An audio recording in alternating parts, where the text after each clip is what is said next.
Good as they came into the arena before the game. Important to make a splash in hostile territory. And it's going to be the Grizzlies off the tip. Here are the starters for Los Angeles. The wing pairing, George and Leonard. Post tandem for him, Morris and Zubac. And it's Wall in at the point guard. Brooks the pass to Morant. There's the dish to Adams. Shoots over Zubac. And Adams with the basket on the assist by Morant.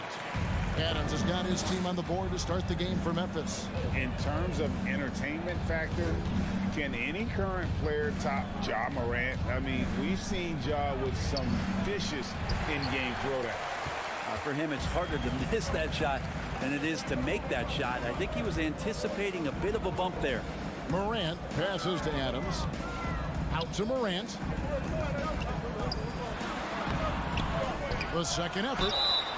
And foul on the shot, so he'll get a chance at the line.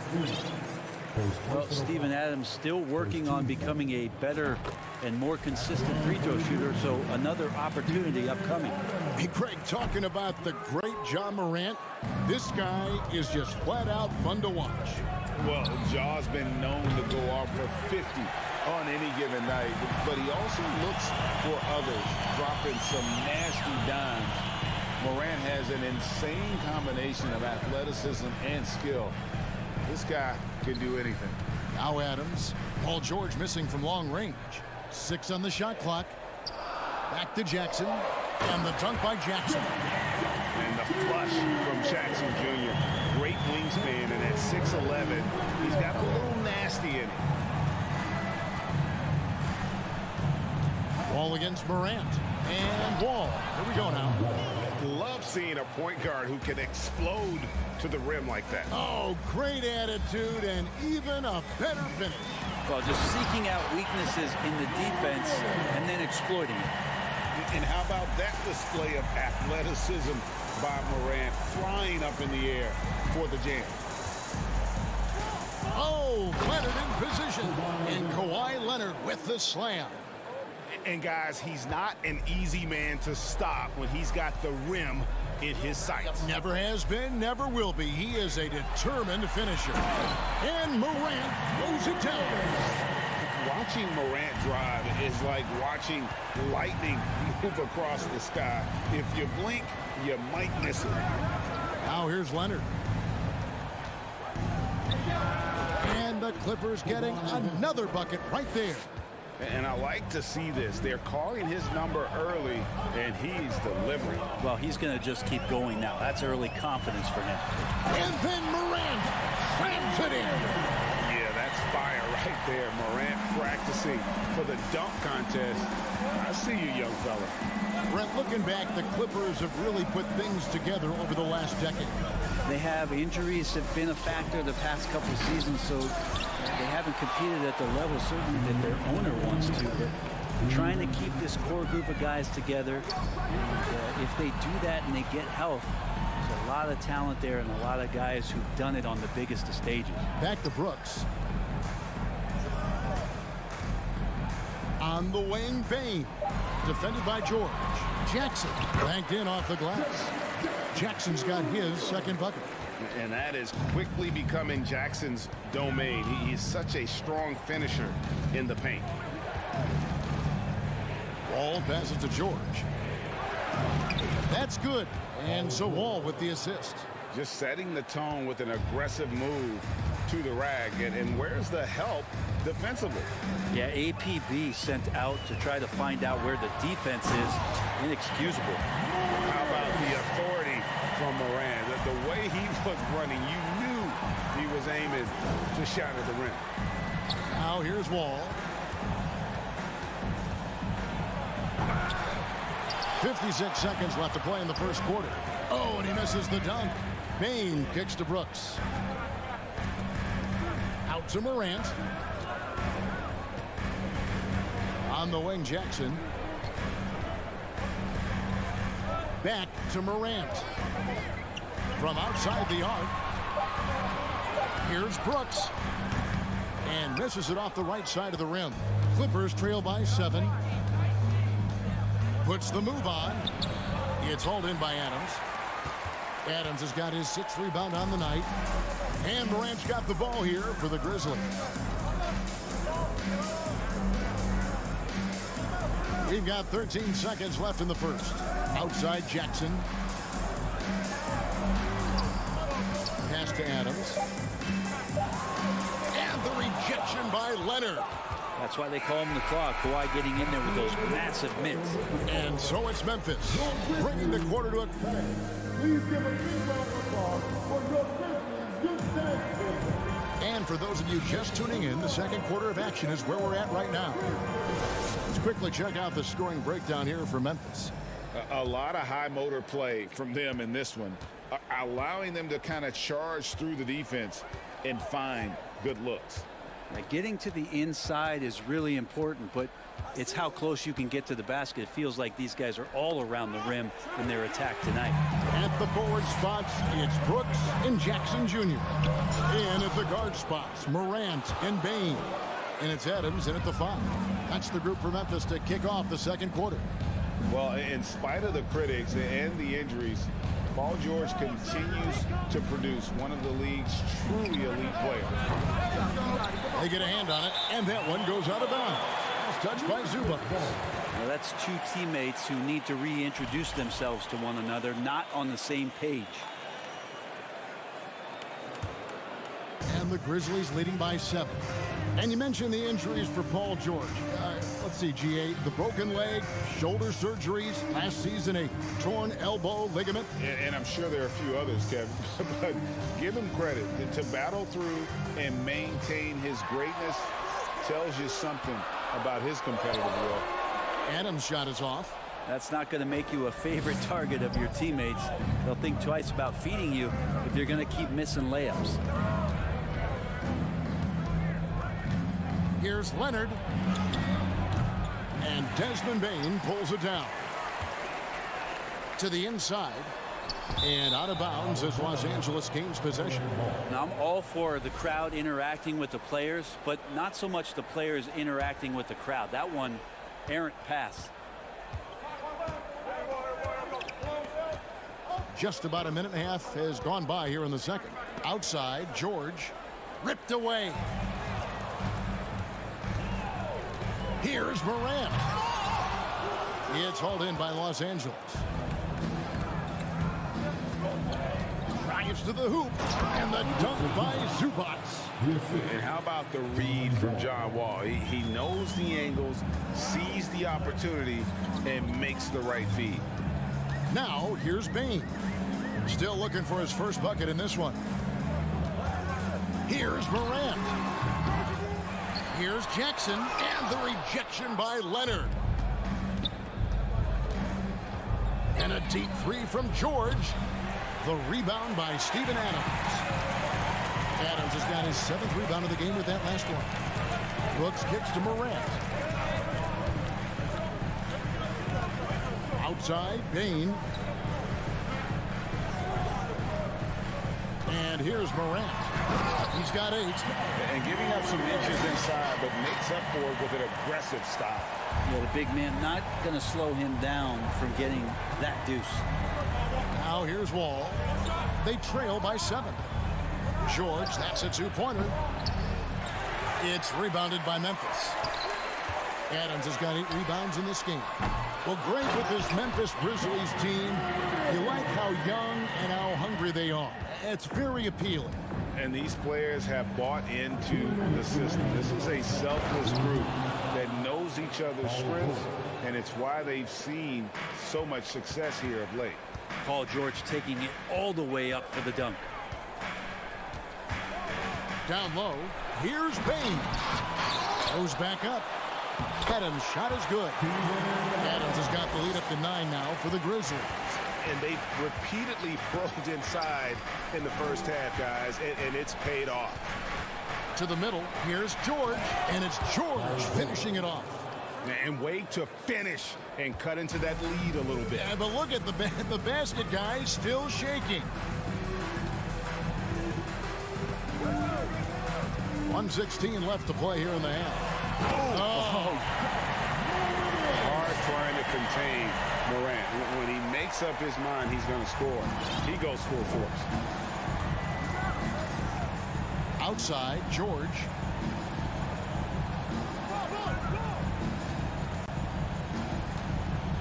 From deep. And it's George again missing. Payton for three. Buries the long-range jumper. And now a 12-point Grizzly lead. A solid distributor. I think Jackson is gifted at reading defenses and then being able to spot the open team. And Wall with the slam. Love seeing a point guard who can explode to the rim like that. Oh, great attitude and even a better finish. Well, just seeking out weaknesses in the defense and then exploiting it. Now here's Morant. He's got 14. 5 to shoot. Kick out to Adams. Memphis needs to get off a shot here. Jackson misses. Leonard with the ball. From deep. He can't get it to go. Here's Brooks. And we've reached halftime in this one. Thank you, David, for that interview.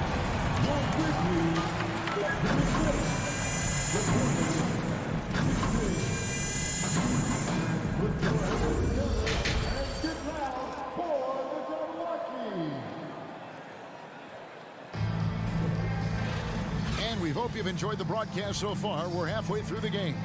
Guys, Ja Morant has been sensational. Well, we'll find out if they were able to find an answer for him over the break. He was scoring with ease in that first half. Yeah, just way too easy out there, and I'm sure coach is going to make that a priority at halftime. So with Leonard on the bench, here's who Tyronn Lue's going with. The guard and off guard, filled by Jackson and Powell. Luke Kennard out there with Robert Covington, and it's Batum in at the center position. They get it again. Aldama drops in the layup for two. Aldama's got the first points of the third quarter up on the board for the Grizzlies. Outside, Covington. Now here's Powell. From the arc. Rebound by Williams. Inside. Here's Clark. Great D that time from Batum. Clippers trail by 12. Outside, Covington. And oh boy, a lot of contact there, but he gets the call and will shoot two. In the 2021 playoffs, remember Reggie Jackson came up huge for the Clippers, averaging almost 18 points a game before they finally lost to the Suns in the Western Conference Final. Well, for Jackson, he earned himself a new contract, Brent, and starting point guard duties because of that playoff. With both Kawhi Leonard and Paul George missing most of the 21-22 season, Reggie Jackson took the Clippers to the 8th seed in the West, carried a lot of the scoring load consistently for the Clippers, and he led the team in both points and assists. It's a great move, and he catches the defense completely off guard. Well, just ripping through right there as he finds the open spot and gets right through there. High basketball IQ play. And Kennard wide open. He shoots. It's good. The assist this time from Jackson. Kennard's got it back down to single digits for the Clippers. 2 minutes into the second half of play now. Such a wide open look. Jones has got himself going with the triple, his first basket of the game. And I like the back and forth here, showing confidence from range. It seems like they're going to find out who can make the deepest threes. Right now, it's a shootout. Here's Aldama. Jones in the post. Jackson on him. Jones, no luck. It's stolen by Jones to the inside. Here's Clark. Now the pass to Aldama. Outside, Jones. Pass to Aldama. And Robert Covington picks up the foul. That's his first foul. First team foul. Just over 2.5 minutes gone by here in the second half. They set the screen. Jones from outside. Brent, did you have any superstitions when you played in the NBA? Not so much, Kevin. I really had more routine, and if I got off my routine, I might be a little bit, nervous, but nothing superstitious and nothing that I can recall. And so it's Jones. He'll bring it up for the Grizzlies. 1:52 left to play here in the third. From deep three-point range, Conchar can't get it to go. Clippers trail by 10. Covington passes to Jackson. Trying to find Batum. He's got it now. And Nicholas Batum with the slam. And a little slam dunk from Batum. That'll work. Just over 3.5 minutes through the third quarter of play now. Loads it up for Williams. Up high to stop the alley. Oh, and the lead gets bigger on a ridiculous offensive sequence. That dunk alone would have been spectacular. Never mind it coming at the end of an alley-oop. Now here's Jackson. It's stolen by Jones. Down low.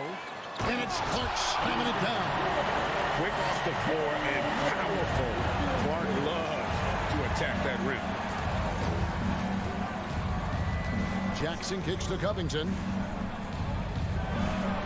And the dunk by Covington. Oh, get out of his way. No way the D was going to slow him down.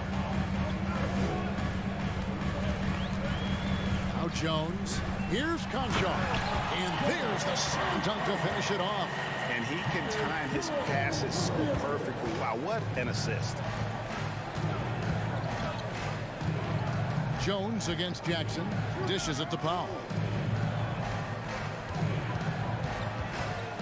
26 seconds left in the third quarter of the game.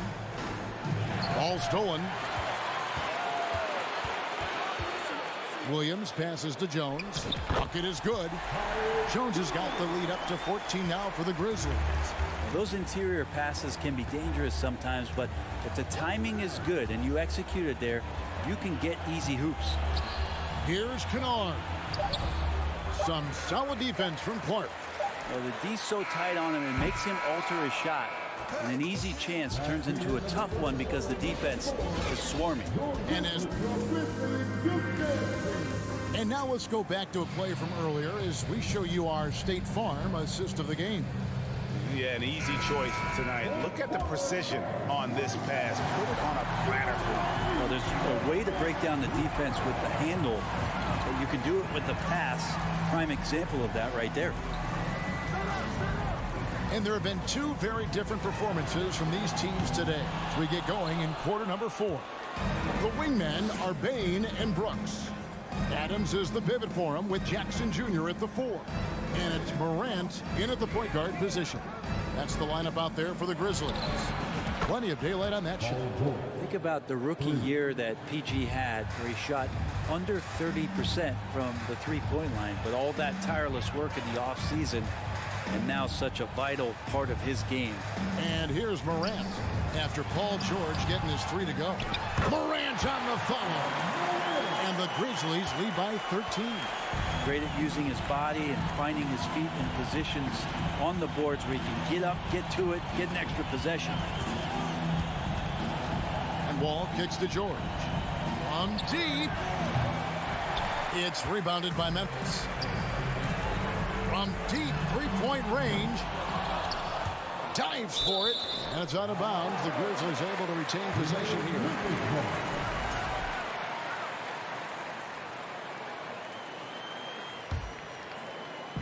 On defense, the Clippers. It's a 13-point game. Back to Morant. Clock at 6. Fires the 3. He makes his 9th shot of the game. He has only missed 4. Continuing to gain trust in that three-point shot. Each trade that Ja makes builds his confidence. Now here's Wall. Looking for George. He gets it there. That's unblockable unless they can get a bigger man on him. Got to learn your lesson. And the Grizzlies leading by 14. Outside Jackson. Morant against Wall. Morant passes to Bain. There's the three. And the shot is long. I didn't see that miss coming. I mean, he's usually been money from that range. George with no one around. Morris kicks to George. Over Brooks. George missing again.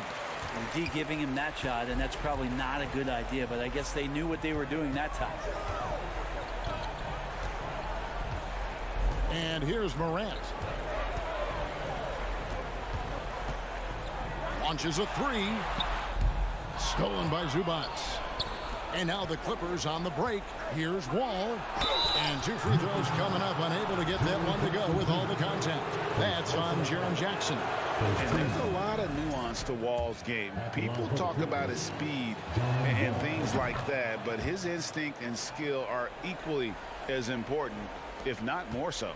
And after not playing for a season, John Wall back in action, bought out by the Rockets, and he signs with the Clippers. If he can get back to where he was, that's a huge win for the Clippers. Could serve as a deadly third option for LA. Payton for three. The Grizzlies with another miss.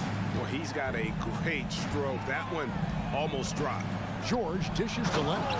And then Leonard with the dunk. Oh, nice work finding the open man by George. Plays like this prove he's a team player.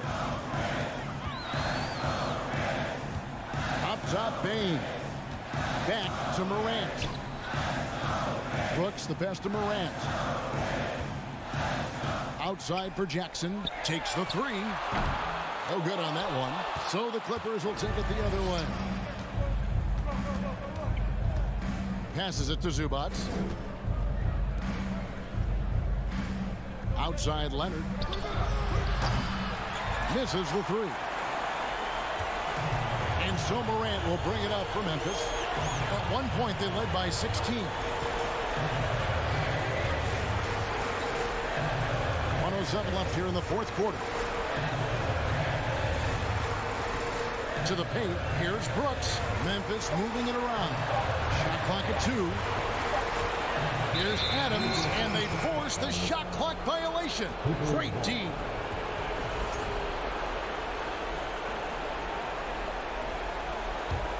The Clippers have gone 3 of 6 from the field so far in the fourth quarter. George sets a screen for Wall. Zubac trying to break loose. And there's Paul George on the assist from Wall. Well, Paul George can play in the supportive role, and then he could do things like that where he just decides to take over. Wall against Morant. To end the cold streak. The putback. It's good on the putback. And the Grizzlies lead by 10. This arena was rocking throughout the night. You could really feel the energy. That huge motivation, always great for a young team, but veteran players also appreciate when fans come with that kind of energy and get into the spirit of the game. And this is what dominating the glass looks like. He just cannot be contained. Sort of reminding me of a little Ben Wallace action here from his years with the Pistons. He's been that much of a force rebounding the ball. And that was a little bit of a range check for him. Well, I thought they played smart, and then all of a sudden it was maybe a little...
position.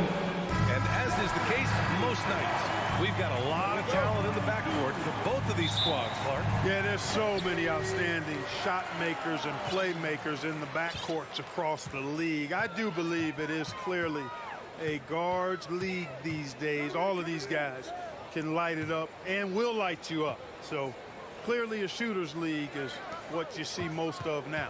Now the opening lineup for the Los Angeles Clippers. The two-way threats of George and Leonard are the wing pair.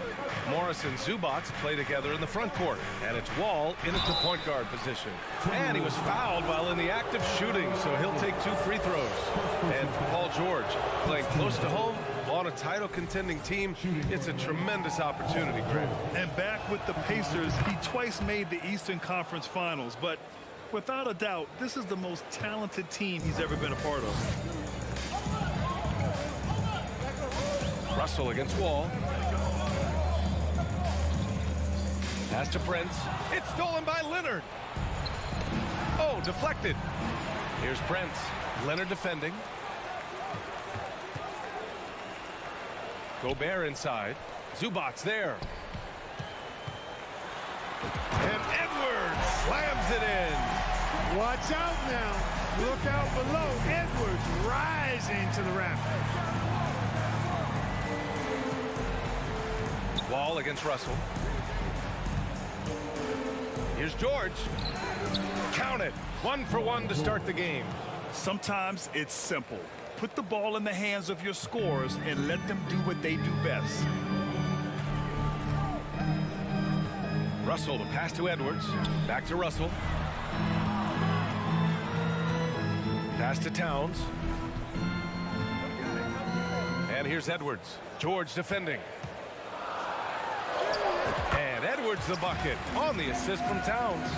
Edwards gotten his second bucket of the game.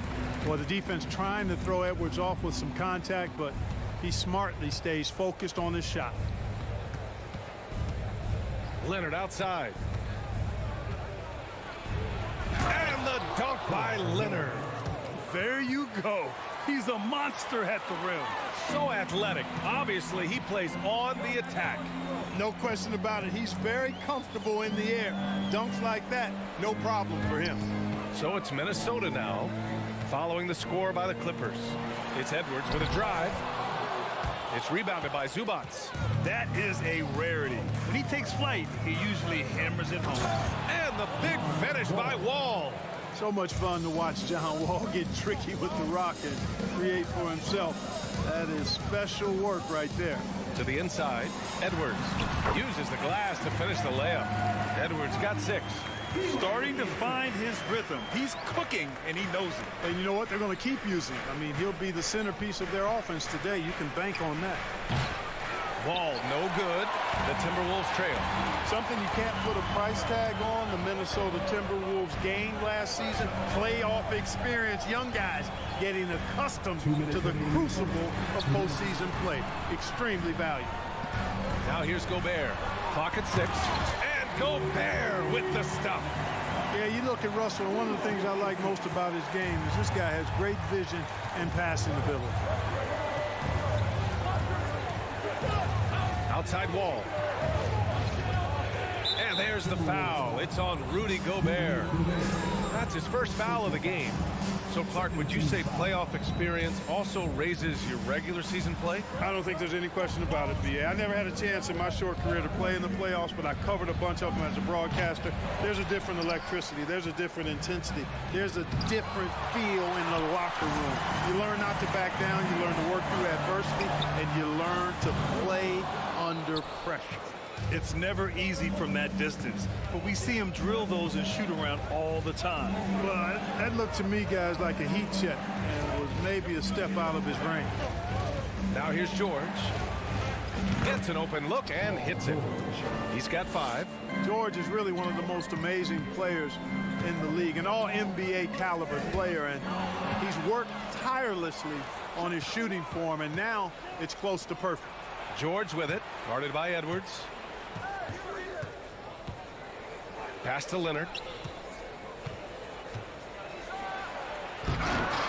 Oh, go. They get a hand on it.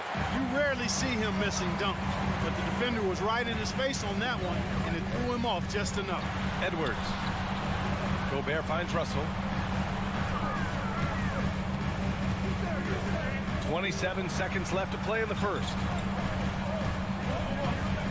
It's Edwards with a drive. Rejected by George.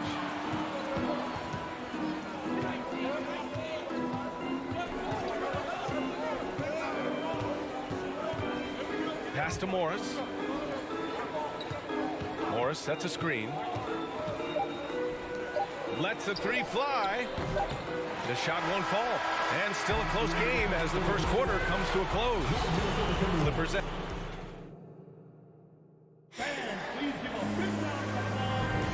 And it's been a pretty even game here after one quarter of play. And let's quickly break down the game we've seen from the Clippers guys. Simply put, they look totally fearless on the defensive end. Well, you know, the defense, guys, is just disruptive, active, and energetic, and you can't afford to be loose with the ball against these guys. So here are the five for the Clippers to start the second. The two-way threats of George and Leonard are the wing pair. Morris and Zubac play together in the front court. And it's Wall in at the one. Here's Zubac. Leonard for three. And it's Gobert with a rebound. So it's Minnesota now. They trail by one. Here's Edwards. Now Towns.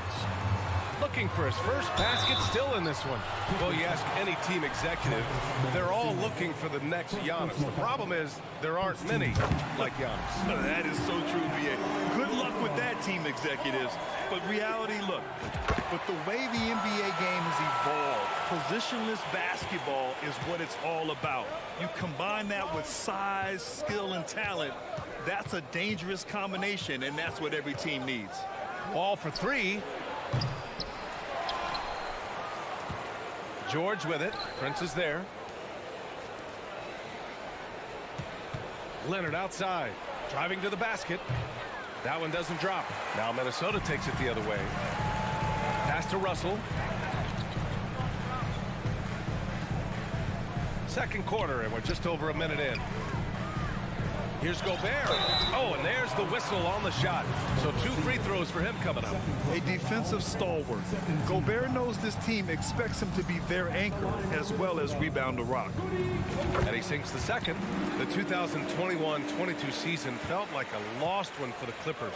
Kawhi and Paul George both hurt. So true. I mean, but B.A., those two together, healthy, are scary. A finals-level duo. It kind of shows you how you can plan, build an awesome roster, but injuries can derail it all. A chance here to catch up with Allie from the sideline. Thank you, Brian. Well, Paul George has certainly endured his share of criticism in the past, but he said, quote, "I can't worry about that. It comes with the job. I am who I am. They can judge me on what they want. I'm going to go out there and hoop and give it everything I've got." And guys, he brings a lot to the table. No question. He is elite, Allie. Thank you. The first free throw is good. And Kawhi Leonard, one of 3 perimeter players to win back-to-back Defensive Player of the Year awards. It's him, Sidney Moncrief, and a young Dennis Rodman. Wall against Russell. Quarter 2 and about 2 minutes in. Here's Towns. The kick out to Edwards.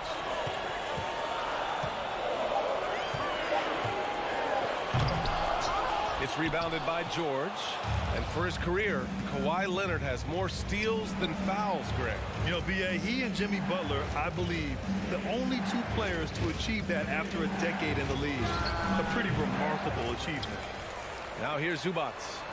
Well, he hasn't put up any points yet in this one. Let's go with a 3. George's shot is off. Tipped. George with a steal. Wall, the pass to Morris. Outside Wall. Leonard outside. Pass to Zubac. Wall for 3. Rebounded by the Timberwolves. Hey, sometimes you miss even under the best of circumstances. Oh, Morris with a steal. 2 minutes remaining in the half. Zubac passes to George.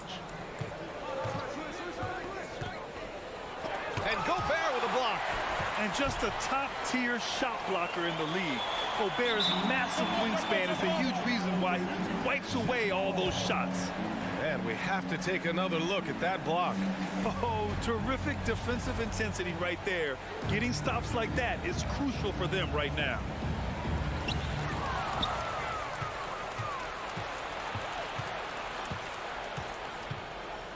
Just under 3.5 minutes played here in the second quarter. Here's Leonard. The layup off target.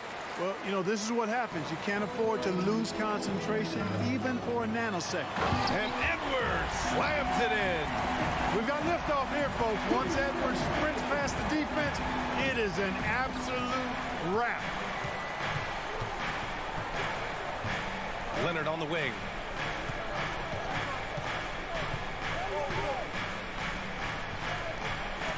Got a hand on it. Excellent toughness on the defensive end, and that's what Prince does. He's got size, and he's got the will to defend at a high level. And for the Clippers, they're shooting only 25% from the floor. Not great. Leonard passes to Wall. Back to Leonard. Wall finds Leonard. 6 to shoot. Banked it in off the glass. Leonard's got 6. Trading the lead back and forth, neither side is willing to back down. Yeah, and the lead has changed hands, and it just hasn't stayed in those hands very long when it's changed. Back and forth we go. Edwards can't hit. Boy, patrolling the paint well, protecting the rim, that's exactly the kind of defensive effort you need against him. Zubac, screen. Morris on the wing. 11 seconds left to play in the second quarter. Here's George. And no good. Boy, he knows he should have knocked that one down, especially with the defense not giving much of an effort. At the end of the first half, with the score. Thank you, Allie. Good stuff. 13, the Clippers, 15.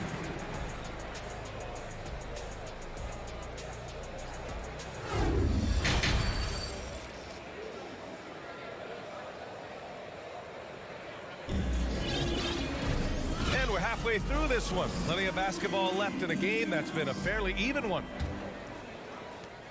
The Clippers in the lead. You know, when D'Angelo Russell came into the league, he was really primarily seen as a point guard, and that's what I like most about him, his vision and his passing ability, but he's actually changed that image and impression over time. Kyle Anderson is out there with McDaniels.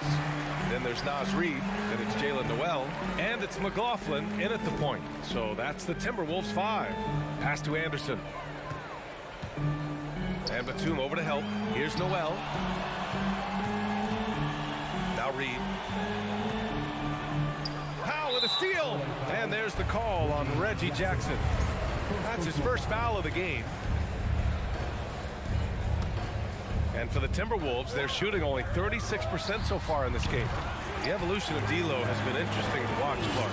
I like how he's been willing to play whatever position asked of him. Yeah, B.A., I like that too. And he said it before himself that he prefers playing shooting guard. But I tell you what, he also looks very comfortable running the offense too. Oh, there's the alley. Stolen by Reid. Outside McDaniels. Down low. Here's Anderson. Goes up and lays it in nice and easy. And the Timberwolves lead by 2. Keeping pace here. That's an excellent move inside. Now here's Jackson. Well, no scoring yet from him, but that's likely to change. Got it. A great move. I mean, the defense has no response. Yeah, if that's a harbinger of things to come, he's looking at having a very big second half. Here's McLaughlin. Pass to Noel. And here's Reid. Here's McLaughlin. Kicks it out to Anderson. There's the triple. And it's the Clippers with the rebound. Kennard on the wing. from 20 feet. Will not go. Misses off the front iron. The Timberwolves have gotten 2 of 4 shots to go since the break. To the paint. Here's Reed. Unable to get that one. And Los Angeles the other way now. Out to the right wing. Batum finds Kennard. From deep. McDaniels with the rebound. Yeah, and the defense has really got to tighten up on him. I mean, he's just...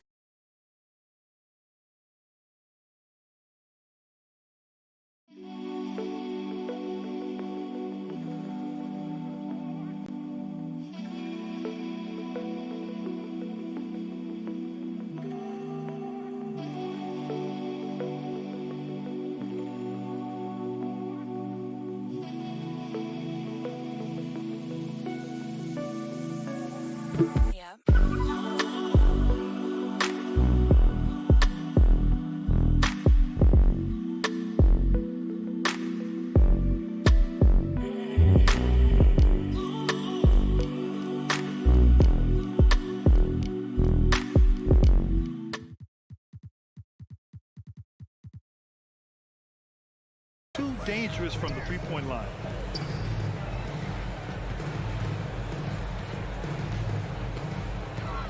And Batum over to help. Pass to McLaughlin. Anderson with it. Inside. Here's Reed. Well-timed pass, and he goes straight to the bucket for the layup. Reed's got his first points of the game. The Clippers trail. A minute 53 left in the third. Kennard outside. Pulls it. No good off the back of the rim. Can't blame him. Just trying to take what the defense allows. Pass to Reed.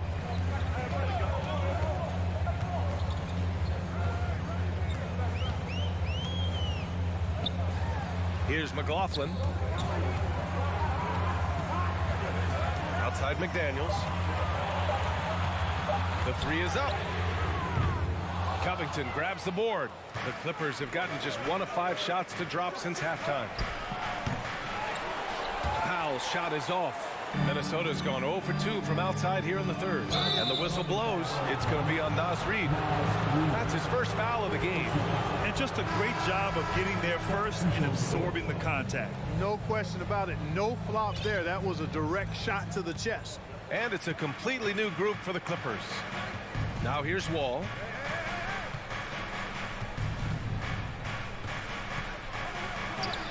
Laid it in with a nice touch off the window. You know, sometimes you see the edge to Wall's game come out in these situations. Tight defense inside, contact, and he just is determined not to be denied. Here's Noel. Here's McDaniels. Pass to McLaughlin. Back to Daniels. Here's Noel. Fires for 3. Leonard pulls down the board. 8-second difference between the shot clock and game clock. Reed with the rebound. The Timberwolves have gotten just 3 of 8 shots to go in the third quarter. A slam dunk by Reed. He may give up a little size, but has the bounce to hold his own. And here's Wall. And he's going for the lob. Oh, and a nice defensive play to disrupt the lob. No good there. 3 quarters of play and a close one here. The T-Wolves on top, up by 2. And while we have a chance, let's go to our State Farm assist of the game. You know, I'm kind of stoked that this was a choice because I love this pass. A remarkable find. He put his court vision on full display. Yeah, and with the accuracy to go along with that vision. I mean, he put the ball in the absolute perfect spot. That's how you orchestrate it. Well, what a terrific game it's been so far. With this fourth quarter sure to bring more pressure-packed basketball. And so in the game for Los Angeles, the two-way threats of George and Leonard are the wing pair. Morris and Zubac play together in the front court. And it's Wall in at point guard. Russell with the ball. Pass to Towns. And it's showing you the quickness and athleticism. They're getting off the floor to throw it down.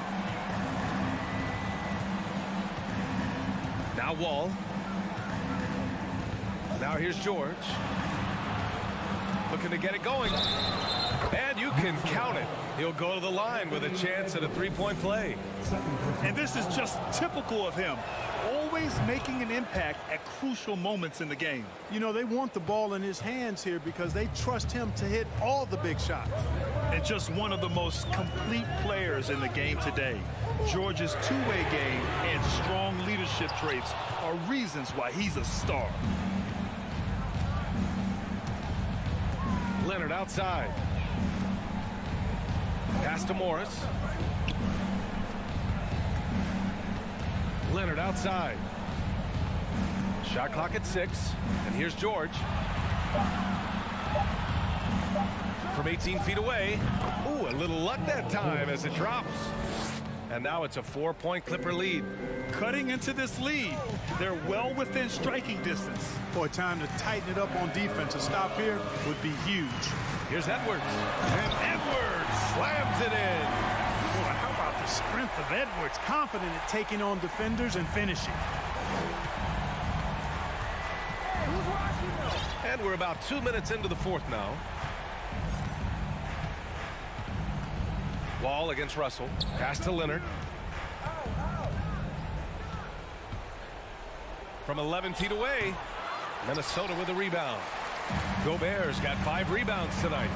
Towns with the ball. He's picked up by Zubac. Here's Prince. And he dunks it. What a pass to set him up. Boy, in sync with his teammate on that possession. Well done by Towns on that pass. Leonard outside. The putback. Oh, he hangs in there and cashes in on the second chance points. Zubac has got his first basket. Big time effort on the glass. And when you have a touch that soft, those tip-ins are easier to make. But only if you grind hard enough to get yourself in tight before the shot goes up, guys. You got to get your work done before the shot is attempted. 2 minutes remaining. Leonard against Towns. So it'll be 2 free throws. He was fouled in the act of shooting. It's going to be on Ivica Zubac. And pretty reliable from the stripe. Cat accepts the responsibility of stepping up in these spots. And he ends up making the second. And that narrows the gap to 1. For Los Angeles, they've gotten 4 shots out of 6 attempts to drop so far in the fourth. Up top, George.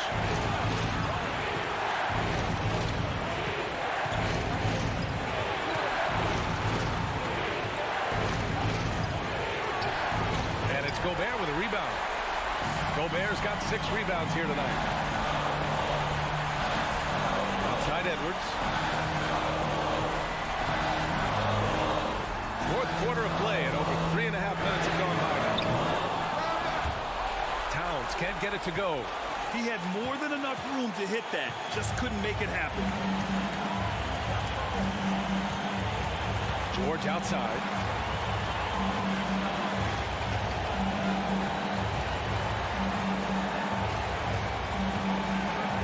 To Morris. He's off on that one. And it's the Timberwolves taking it the other way. Now Gobert. There's 48 seconds left in the game. Yes! Great to see guys who don't back down under pressure. Cool, calm, collected, and confident in the biggest moment of the game. Yes. Wall against Russell. Oh, a clear foul there on the missed shot. So he'll get a pair at the line. If you're talking about perseverance now, Wall has been battle-tested in a multitude of ways. And so he's good on both free throws, and that gives him a lead. Huge free throws there. Now they've got the lead. George against Edwards. Pass to Russell. George with a steal. Leonard outside. He didn't have his feet planted. Yeah, and I like this call because you want the refs in that situation. If there's any doubt, err on the side of giving the benefit of the doubt to the offensive player. That should have been a block, and it was. As calm as they come, Kawhi Leonard, a great guy to have at the stripe in these moments. Delivering exactly what they needed from the line. He secures the three-point lead. And now we've got an intentional foul. You don't want to stop the clock right there. I'm not quite sure what he was thinking. Yeah, but that's no excuse for that kind of foul. I mean, that might be an explanation for it, but it certainly doesn't justify it. And even then, it's just not a good play. 5 ticks left to play in the fourth quarter. The whistle blows. It's going to be on Anthony Edwards. That's his third foul so far.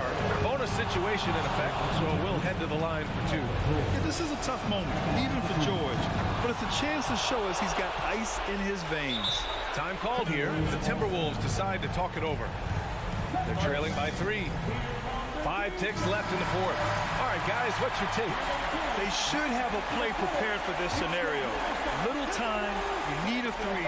Of course, the D will be guarding the line, but no one said it was going to be easy. So it's the Clippers taking the W in a close one. With the late victory, they upset plenty of these hometown fans. They really should take this win to heart. When the pressure was on, they stepped up and worked twice as hard to overcome it. All right, Allie's ready to go. All right, Allie, good stuff there. Thanks for that. And that about wraps it up for Allie LaForge.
world better yet.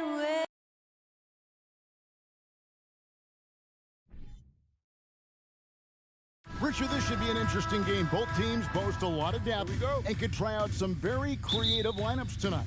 Yeah, and it's whatever it takes to break the other team. It's about playing chess out there, and so there's going to be a lot of different moves. I can't wait to see what the coaches pull out. Yeah, the adjustment's a fascinating part of the NBA. Here are the starters for Los Angeles. The wing pairing, George and Leonard. Post tandem for him, Morris and Zubac. And it's Wall in at the 1 spot. A towering presence on the offensive glass. Ayton uses his height well to keep possessions alive. Leonard sets a screen for Wall. Outside Leonard. And Kawhi Leonard with the slam. And textbook. I mean, that move to the lane, you got to tip your hat on that one. Well said, Greg. And Clark with some major elevation on the slam. Now here's Paul. For 3, Bridges. It's hauled in by Zubac. For the Clippers organization, GA, what do you think the goal is? Well, it's clear to me, Kevin. Get to the NBA Finals. The Clippers have never made it there. And I think a trip to the Finals is within reach of this group. They just need to stay healthy. And while we've got a moment, let's send it over to our terrific reporter, David Aldridge. David? Well, Kevin, Monty Williams gave me a few minutes to catch up. He told me they have to lean on their post game tonight. He wants them to get the ball into the block each time down the floor and pound those guys inside. Sounds like this could be a real physical battle, Kevin. Back to you. All right, David, thanks. Now here's Paul. Kawhi Leonard unable to get his shot to go. Back to Ayton. Booker outside. Just 5 on the clock. Takes a 3. Rebound by the Clippers. And they had some botched coverage that turned into no coverage. Here's Leonard. Lays it up off the glass. Talk about someone who knows all the angles. Kawhi on the interior. Paul outside. The kick out to Crowder. Leonard with the steal. And here we go. George heading to the hoop. And it's George finishing it off. Way ahead of the field. He can do pretty much whatever he wants. And those might be the easiest points of the month for him. Now here's Paul. Outside Crowder. Here's the 3. And again, it's the Suns missing. And the defense dodged one right there. Not the guy you want to leave open. It's George on the wing. Zubac a screen on Booker. George, that's a 2-pointer. No good there. And Phoenix will come the other way. 2 minutes remaining in the fourth. Crowder, the pass to Ayton. They need this one. It's hauled in by Zubac. And typically he has the touch to finish when he's in tight, but not sure on that possession. Outside, George. Morris a screen. 6 to shoot. Offensive rebound. And so it's Crowder with it. They'll bring it up for the Phoenix Suns. And he gets it to go.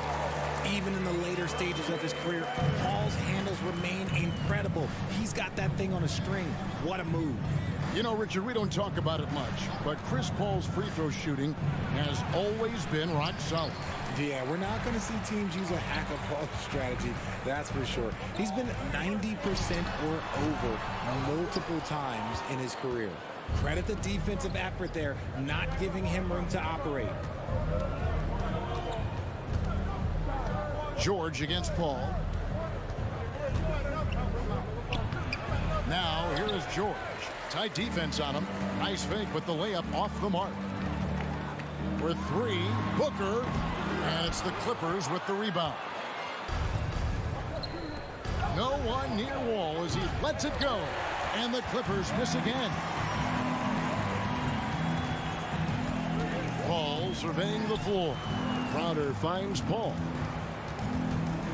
Over Morris. And that one goes long. Los Angeles has gone 0 of 2 from deep here. Leonard, the pass to Morris. Outside, Wall. And here's Leonard from three. Bridges with the steal. Here's Booker with one on the clock, and it's good on the layup. And this game is tied up now. Yeah, and you don't want to let Devin Booker get easy points in transition. So the first quarter ends Clark tie game in a low-scoring affair. Ladies and gentlemen, your fellas youth dance team. And close game underway so far. We'll see if either of these teams can jump out in the second quarter. And taking a look at the Suns' performance here, guys, what have they been doing or not doing? Well, they used the fast break to generate some easy buckets before the defense could get set. In this league, it is so hard scoring in the half court, so you have to run every time you get the opportunity. Ball and Booker, the talented backcourt pair. Up and forward, they'll have Bridges and Crowder. And it's Ayton in at the 5. That's who's out there for Phoenix. Now here's Paul, and the wide open shot from Crowder, and a great assist by Paul as that one goes in. Few create shots as easily as Paul does for his teammates. He is just a great setup guy. Leonard dishes to George. George double teamed. Kicks it out to Leonard beyond the arc. That one's not going to go. Now the Suns take it the other way. Well, guys, look, the Phoenix Suns ended the regular season on a high note last year. They finished first in the Western Conference, a feat they hadn't accomplished in a bit of time. Here in the second quarter with a little over a minute gone. Wall looking it over. The dish now to Leonard. Doesn't go for him. Bridges with some nice defense. In 2004, the Phoenix Suns clinched the top spot in the Western Conference, and they're about ready to do it again. Yeah, and that was the Steve Nash and Maury Stoudemire days, and that was practically 2 decades ago. But the Suns have earned this top spot. They've been putting in the hard work with this young core and grinding out all these games. Is that 7 seconds or less? Yes, sir. And with the 15th pick in the 2011 draft, Kawhi Leonard wasn't highly touted coming out of high school or college. Listen, even in the pros, recognition took a while. How about this? He won Finals MVP and Defensive Player of the Year before he ever made an All-Star team. Now, one of the 75 greatest. Now here's Booker. He's got 5. The long distance 3 is good. Booker's got the lead up to 7 now for Phoenix. If you're talking strictly from shooting range, Booker is right at the top of that group. Ball against Wall. From deep, George. Bridges with the board. Phoenix leading by 7. Outside, Crowder. Bridges against Leonard. For 3, Booker. Morris with the rebound. The Clippers have gotten only one of their first 4 shots in the second quarter to drop. Paul with the ball. He's picked up by Wall. Paul's shot is off. No clue how he misfired on that shot. You don't see that from him very often. Leonard kicks to Zubac. From deep, Wall. And it's Phoenix with the rebound. Crowder's got his 4th rebound in this one. Yep, that one goes. Leonard's got 6 here in this quarter. Guy's just ridiculous. He is just an absolute surgeon when he has the ball. This man is surgical. There is no way to slow him down when he wants to score. Ball finds Crowder. And the Suns miss again. Clippers trail by 5. Wall passes to George. Richard, so much of today's NBA defense is about covering the pick and roll. And as a player, is that something you enjoy, taking on that challenge of covering the screen roll game? You only enjoy that challenge because you are a competitor and you want to win. Is it something that I'm doing on my own? Is it something that I'm doing in my spare time? Probably not. I can think of more fun things to do. Exactly. It is not, and there are so many variations, right, of the screen roll that you can defend it as many ways as you can run it. And these players are so talented that they can stop and pop from three. You have to guard them at the half-court line. Before, you could guard them at the three-point line. Now you got to meet them at half-court, and there's screens all over the place. It's miserable. Now, Greg, a disappointing ending to the playoffs last season, certainly for the Phoenix Suns. Well, came in the top seed in their conference, only to make a second-round exit after a grueling Game 7. So this season might be revenge time for this group. Now here's Paul. 43 seconds left now here in the second. Three-pointer. Hits it from three-point range. Paul's got 5. By no means a volume three-point shooter, Paul picks his spots and is very accurate. George looking over the floor. To the inside. Shot clock at 6. Wall, and he makes good on the layup. Wall's got his first basket. Sometimes Wall seems just undeniable. Even the contact doesn't slow him down. Here's Paul. 5 points in the game. Booker outside. Lets it go. Open jump shot off the mark. If he gets that look again, he should take it. All right, thank you, David. And folks, don't. The Clippers, 19.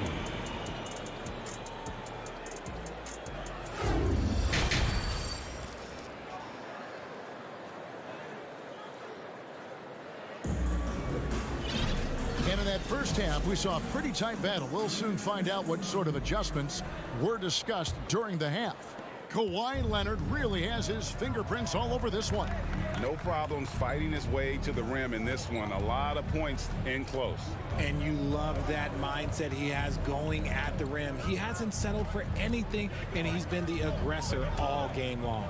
Checking out the group for Tyronn Lue to start the second half. The guard and off guard, filled by Jackson and Powell. Batuma's out there with Robert Covington, and it's Kennard in at the 3 spot. And there's the shot clock violation. Couldn't get the shot off in time. The Suns leading. And here is Shamet. From deep. Suns keep it alive. Johnson outside. Lee kicks to Johnson. They set the pick. Over Jackson. Landale, the second chance points on the tip in. Landale's got the first basket of the second half. That one for Phoenix. Love the determination he showed there, getting himself into good position under the glass. With the presence of mind to know just where the rebound was going to come down. Well timed. And you don't want to give up that kind of look too often. Lee finds Johnson. And there's a whistle. That goes on Landry Shamet. That's his first foul. Clippers trail by 3. Guys, they're looking for a way to score here. Yeah, they've had a tough time taking the lid off. Jackson down low. He's covered by Shamet. Batum sets a screen for Powell. And it's Phoenix with the rebound. Johnson right side. And Johnson missing again. And so it's Covington who brings up the ball for the Clippers. They're scoreless since the first half. The putback controls the rebound and puts it back up and in. And we've always talked about Batum's instincts. You see it right there on the offensive glass. Now, here's Shamet. He's been patient so far. Nothing on the scoreboard yet. Landale with the bucket. Nice ball movement there. That's how you break down the defense. Now here's Jackson. He's covered by Shamet. Jackson passes to Powell. Batum a screen on Lee. It's Powell with the drive. It's good. Yeah, he was able to sneak it to the rim. Had enough room to get just like an easy layup. Shamet with it. From deep three-point range. The putback, he hangs in there and cashes in on the second chance points. And the anticipation of Saric, outstanding at staying engaged and just eating up those rebounds. 2 minutes remaining in the third. 2 minutes. Jackson looking it over. Pass to Kennard. Batum sets a screen for Kennard. No good. That would have tied it. Suns leading by 3. Johnson kicks to Shamet. Passes it to Landale. And it's the Clippers with the rebound. Covington passes to Pop. That doesn't go on the chance to tie. Rare you'll see him miss such an open look. And the shot is good from Johnson. Johnson's got his first bucket in this one. That's the kind of aggressive and assertive play they need as we get closer and closer to crunch time. Outside Jackson. 59 seconds left to play in the third. It's easy to forget about Jackson's bunnies, but he's more than happy to remind you. Now Shamet. He's been quiet so far. Still no points in the game. Shoots the 3. It's hauled in by the Clippers. Batum's got his 4th rebound with that last one here tonight. On the wing, Jackson. 29 seconds left to play in the third. Back to Covington. 6 on the shot clock. Can't tie it up as that one misses. Covington against Saric. Down low. Here's Landale.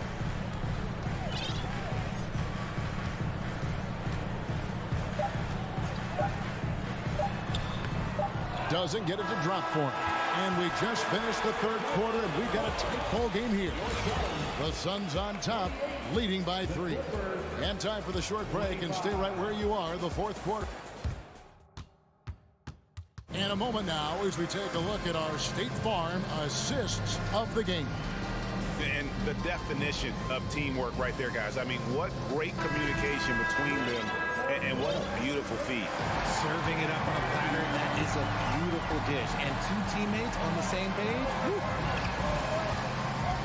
We've reached the fourth quarter, and what has been a very competitive game should be an exciting finish. Ball and Booker, the talented backcourt pair. Ayton is the pivot, and Crowder slides in at the 4. And it's Bridges in at the 3, the small forward. That's who's out there for Phoenix. And Wall kicks to George. For the 3. And it's Ayton with the rebound. Ayton's got his 8th rebound here tonight. Booker, no good. It's almost like he's trying to make things hard on himself. You know, he's just got to slow the game down, try to get some easy ones. Wall finds Zubac.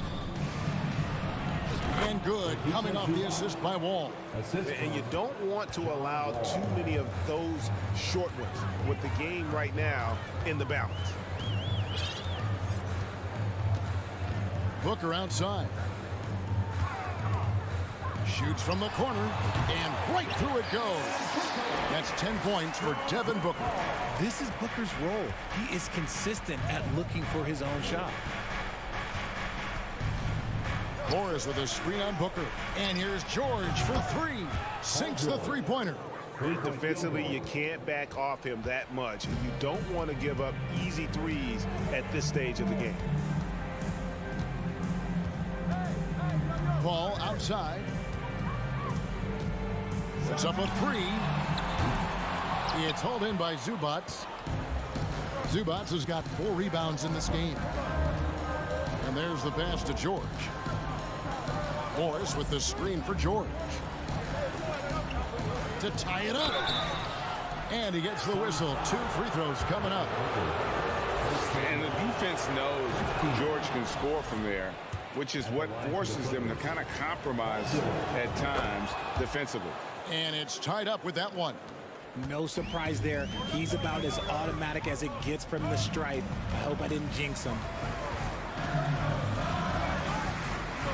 And here's Booker. Into the lane. And the rejection by Zubac. To the middle. Here's Wall. Uses the glass to finish the layup. Yeah, I love the court awareness from Kawhi there. Dependable at getting it to his uncovered teammates. Bridges outside. And a great assist by Paul as that one goes in. Paul's got 3 assists in the game.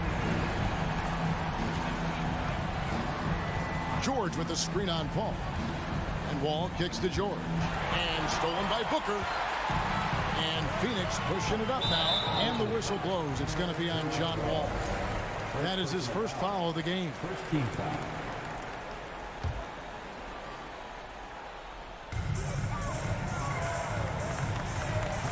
Around 3 minutes gone here in the fourth quarter. Ball against Wall. 2 minutes remaining in the game. Kicks it out to Booker. Shot clock at 5. Another 3 for Phoenix. Some players shrink when the pressure's on, but he lives for these moments. Booker against George. And there's the drive. Wanting to prove the doubters wrong, George welcomes the chance to come through at the strike. And a look now how the offensive approach has been going here so far for the Suns. And George drops them both. Guys, that was critical. I mean, that's what we're used to seeing out of him, though, at moments like this. And we're about 3.5 minutes into the fourth quarter. Now here's Paul. Ayton sets the pick for Paul. Pulled the shot a little late, but the bounce goes his way. And the Suns lead by 4. I think you could sense it that trip off the floor. Paul was looking for his own shot, but he got it. And here's Wall outside. And again, it's the Clippers missing. And that shot isn't the one they should be taking if they want to make this comeback happen. 1:06 left in the fourth quarter. Booker outside.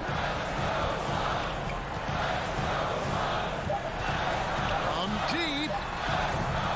Kawhi Leonard comes up with the rebound. And so it's Leonard with it. He'll bring it up for the Clippers. 4-point game. And even without that 3-ball dropping for him, the defense should have done more on that last play. Crowder, the pass to Paul. We've got 33 seconds left in the fourth quarter of this one. It's stolen by Wall. And then jammed down as he goes right over Chris Paul. Oh, you just love seeing a player with absolutely no fear. He knew what they needed here and was determined to deliver. 15 seconds left to play in the final quarter. Booker against George. Shot from 12. It drops. And since going to the finals back in 2021, Booker's earned the reputation of a winning player. And the miss. And so it's Phoenix who scraped by with the win. It was up for grabs right until the final.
Oh, say does that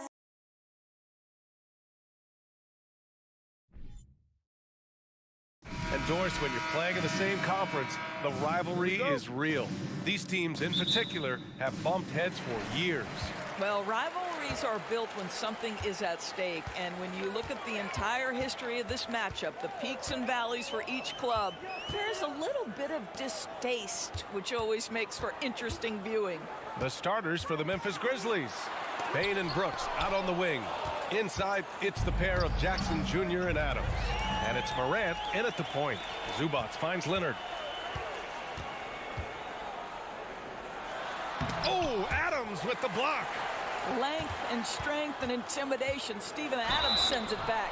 Oh, and he got fouled on his way up. He'll head to the line to shoot two. Personal foul. First team. The first one falls. At the line for your quarter. And so he's able to get one of two. And there's the lob. Stolen away. Nice job to interrupt the alley-oop attempt. George, a deep three. And the Clippers miss again. I know that he has the ability and confidence to sink that shot. But better luck next time, maybe. And for most guys, I think you only want to take that shot if you've hit a few in a row.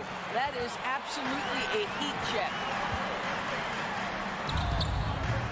The Grizzlies pull it in. Here in the first, a little over a minute played so far. Boy, when we talk about those elite two-way threats, Paul George's name is certainly high on everyone's list. On defense, the Clippers. Right side, Morant. And the dunk by Jackson. An opportunistic player. When Jackson sees an alley-oop opportunity, he doesn't pass it up. And we know how dominant George can be on both ends of the floor, Doors. Well, consider he's a great scorer, a three-level scorer, and then he's able to guard perimeter and post players. That combination of size, length, athleticism, he continues to be a major threat in this league. Here's Morant. After the Clippers picking up a basket just a moment ago. Pass to Bain. Takes a three. Buries it from three. We've watched Morant get so good at this. Instinctively spots the opening and feeds a really good shooter. Outside wall. And he banks in the layup. Wall's got 5. And setting the tempo with an assertive move. Like, where was the defense on that play? To me, that's a complete lack of communication on that side of the ball. These guys need to be talking to each other. Now here's Bain. Adams with the ball. Guarded now by Morris. Here's Jackson.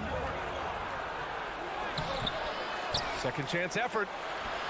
Outside for Morant. George with a steal. Bain against Morris. Zubac passes to George.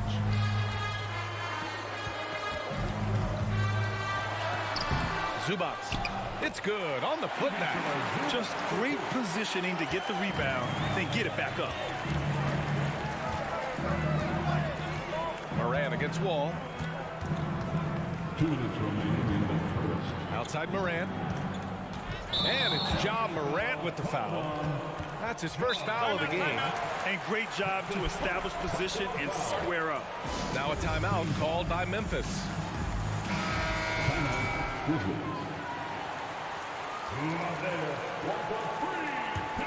For Los Angeles, they've gone only 3 for 9 from the floor.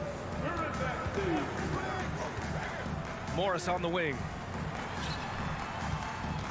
Here's George, and he drives in. And George with the jam. Boy, there's a smoothness to Paul George's game. He's moving fast, but he makes it look easy. Pass to Bain. Fires the three. And a great assist by Morant as that one goes. Morant's got 3 assists now in this one. Morant against Wall. And he got the whistle on the way up. So he'll be headed to the line for a pair. That's on Steven Adams. Yeah, sometimes that's the best you can hope for with Wall inside. Send him to the charity stripe. That one misses. Memphis trailing here. From deep, Morant. And the three-pointer goes. And the lead just keeps changing hands. 5 times already, and we still haven't gotten out of the first half. Outside Wall. And let's quickly check out the scoring breakdown here for the Grizzlies. Yeah, their early focus on outside scoring has paid off. They're finding plenty of points from three-point land.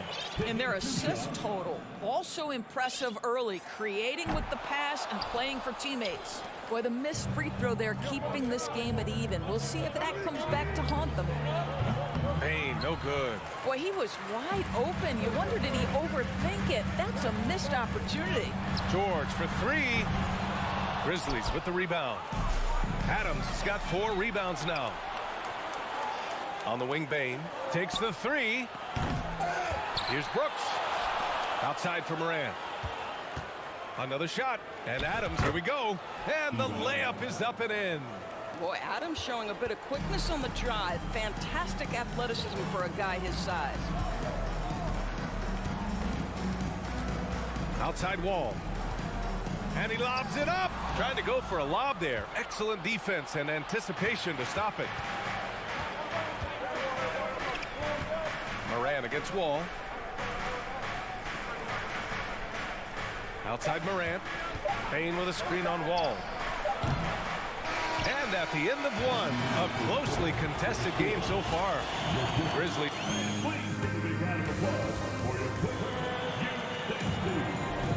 And some good action in the books as we get back to a game that's been pretty close so far here. And looking at what we've seen from the Grizzlies, what do you think, guys? Well, it's simple. When you can dominate the boards at both ends, you can control the second chance touches. And that's how they controlled the first quarter. I thought they were the much more physical team. The two-way threats of George and Leonard are the wing pair. Morris and Zubac play together in the front court. And it's Wall in at the point guard position. That's who's out there for the Clippers. Now here's Wall. Now George. Off target at the rim. That's the shot you hope for. Right at the rim. Just couldn't capitalize. Brooks, the pass to Bain. Puts up a 3. It's rebounded by Morris. He didn't make them pay for that weak defense, but they just can't rely on him to miss those kind of shots. Brooks against Leonard. Oh, it's stolen by Adams. Brooks right side to the wing, right side. Jackson outside.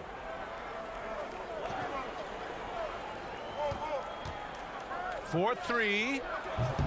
It's hauled in by the Clippers. Man, that's his shot.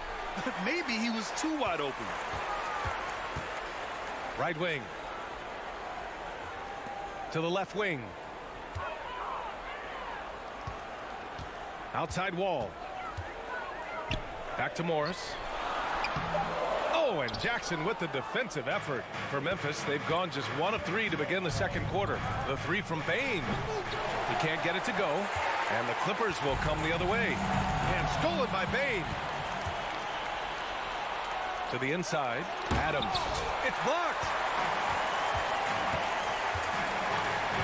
George against Bain.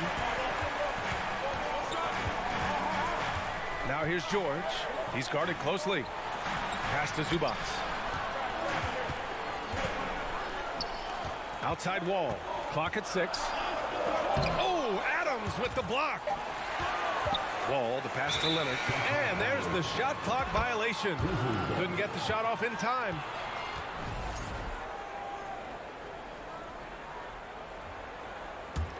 Memphis leading. Here's Morant. Pass to Adams. And the ball out of play. The Clippers will have it. You know, some have said those old school power forwards, guys like Charles Oakley, they're becoming outdated. You see that, Grant? Well, first of all, the physicality in the game is no more. The way Oakley would hit you and bruise you, you can't do that in today's game. And guys like Oakley are now playing the 5 position, and they're shooting 3-pointers.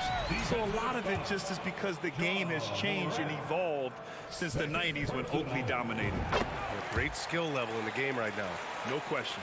When John Wall has been healthy, this guy has been a consistently solid force with his speed and ability to get downhill. Really incredible awareness. Wow. I'll tell you, such an advantage having a playmaker who can get up to the rim and finish. Now that is what every team wants. Oh, you love it. Fearless, aggressive, leaving no doubt whatsoever. Coach is loving the ball movement. 2 minutes remaining. Now here's Morant. He's got 5. Pass to Adams. Brooks outside. George against Bain. Just 5 to shoot. An active scorer. Morant's role on this team is to be aggressive on offense and look to capitalize often. 1:35 left in the second. Here's Leonard. And he's going to the line for 2. The officials saw contact while he was going up. The officials were right on top of that one. This guy turned himself into one of the league's top talents. Kawhi Leonard continues to be a dominant two-way force. The Grizzlies have gone 3 for 7 here in the second quarter. Outside Morant. And then Morant with the dunk. He's just too quick to the cup. No one near him to get postered. Wall with it. He's got 12. 1:04 left in the first half. Great D that time from Bain. Here's Brooks. Kicks it out to Jackson. The 3 is up. Gets the 3 to fall. Jackson's got 5. And that's part of what makes Jackson Jr. so dangerous. He's great inside, but can also shoot from the perimeter. Here's Leonard. Count the basket. This is what we call highly efficient play. Working off the screen, getting to the cup. And here's Morant. He's got 9. The 3 from Bain. And a great assist by Morant as that one goes. 11 points in the game. Well, there's an unpredictability to his offensive game. He is always keeping the defense off balance. Wall, the pass to George. Just off on that shot. Just 1 for 7 in the game. And stolen by Leonard. Morris outside. And so that brings the first half to a close. The Grizzlies, 27.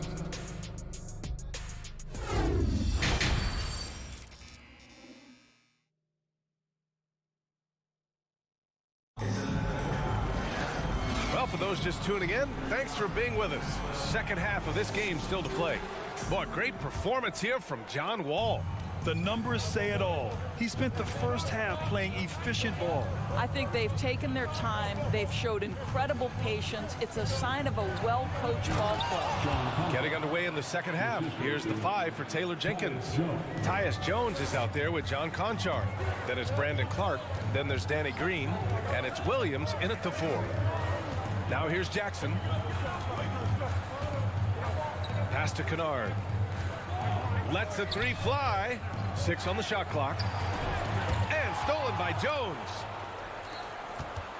Here's Green. And it's hammered home by Green. Adding insult to injury with the dunk off the steal. Nice to see a good play on D. That led to some fireworks. Let's see if that serves as a momentum builder. What a great sequence for this group. Here's Covington. Conchar pulls it in. Memphis has gone 5 of 10 from beyond the three-point line in this game. On the wing, Green. Back to Conchar. Pass to Green. Here's Conchar, defended by Kennard. Now here's Clark. Three-pointer.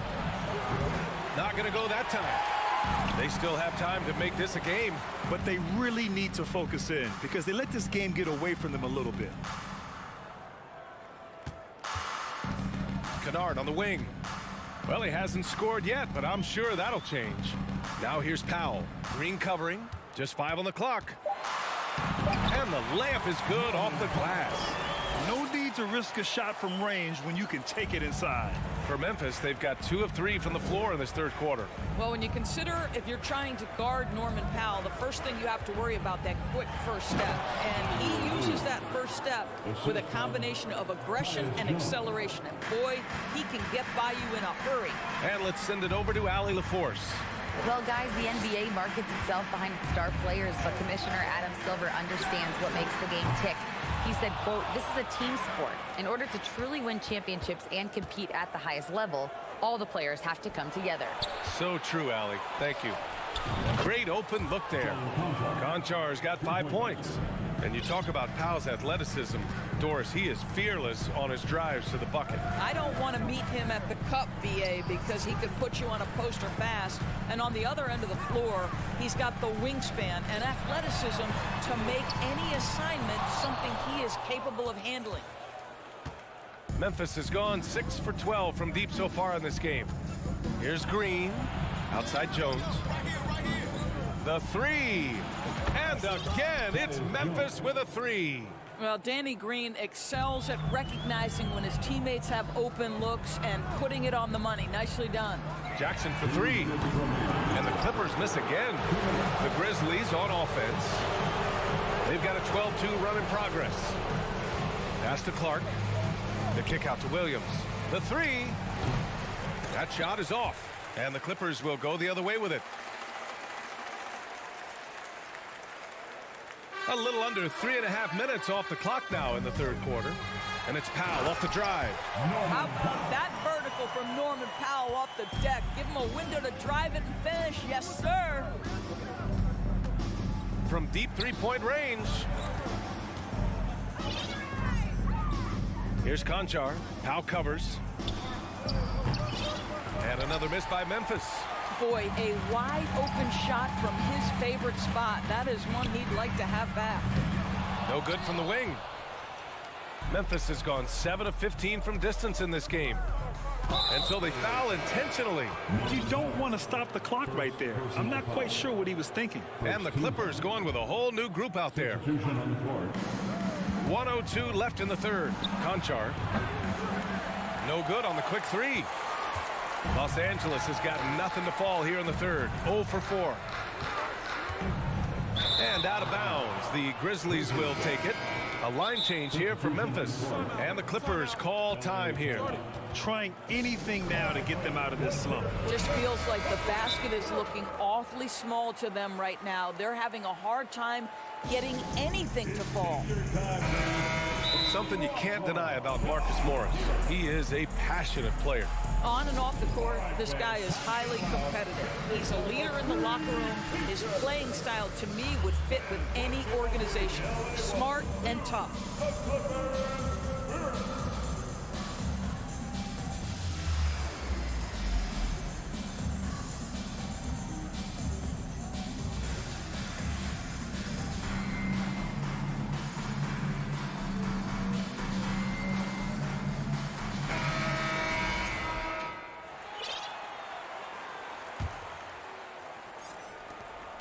50 seconds left to play in the third quarter of basketball.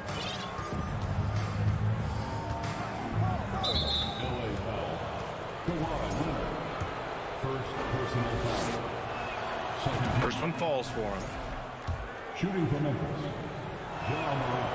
And Morant drops them both. The Clippers have gotten only 2 of 7 shots to go in the third quarter.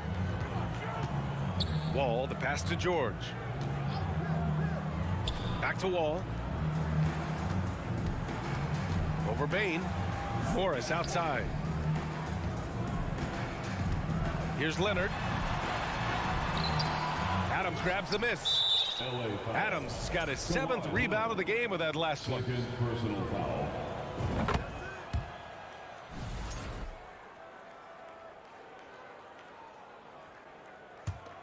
The Grizzlies have gone 5 for 9 from the floor in the 3rd quarter.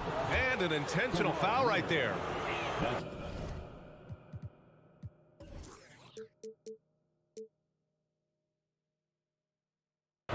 First free throw is good. 4th team foul. And Morant drops them both. 19 seconds left in the 3rd. Leonard outside.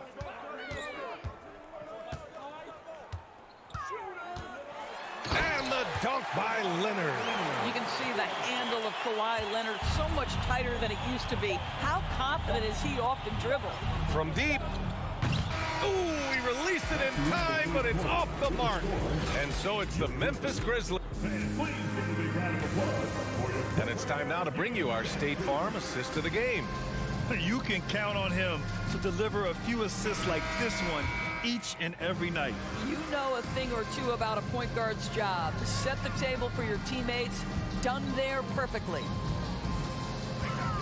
Well, there may not be a lot of drama down the stretch as we head into the 4th quarter, but stranger things have happened. The two-way threats of George and Leonard are the wing pair. Morris and Zubac play together in the front court, and it's Wall in at the 1 spot. So that's the lineup on the floor for the Clippers. George for 3, on target from range. Well, Paul George so dangerous from beyond the arc. You better get a hand up and contest. Here's Morant. And then Morant with the dunk. And he gives up some size inside, but makes a great adjustment on the finish. Well, he's attacking, he's forcing the issue, and that's simply stated a terrific play. Now here's Wall. Pass to Zubac. Leonard outside. Down to 5 on the shot clock. The putback. Controls the rebound and the putback. He really gets in perfect position for the follow. Just a terrific read. Now Morant. From deep 3-point range. From deep, Payne. The Clippers grab the miss. We're just over a minute and a half now into the 4th. Here's George.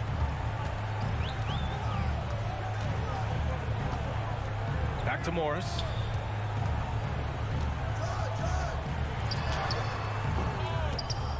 And they recover it. Wall, the pass to George. Back to Wall. The Clippers got to hurry. Late clock here. Off target from 3-point range. Given his range, you'd expect him to capitalize on that opening. Jackson outside.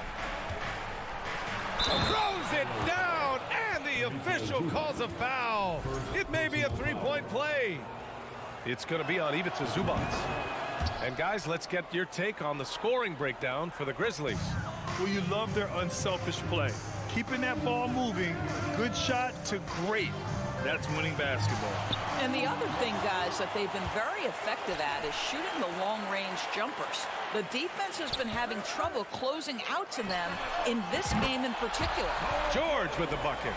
You have got to have the right focus and the right reads in the pick and roll. And Paul George making all the right decisions right now, slicing up the defense. Now here's Morant. Pass to Adams. Back to Morant. For 3. That's basket number 6 in 8 tries. Now, Steven Adams could care less about scoring. In fact, you get the sense he takes more pleasure from passing than scoring. Wall, the pass to Leonard. George, right side. Over Bain. That one a little long.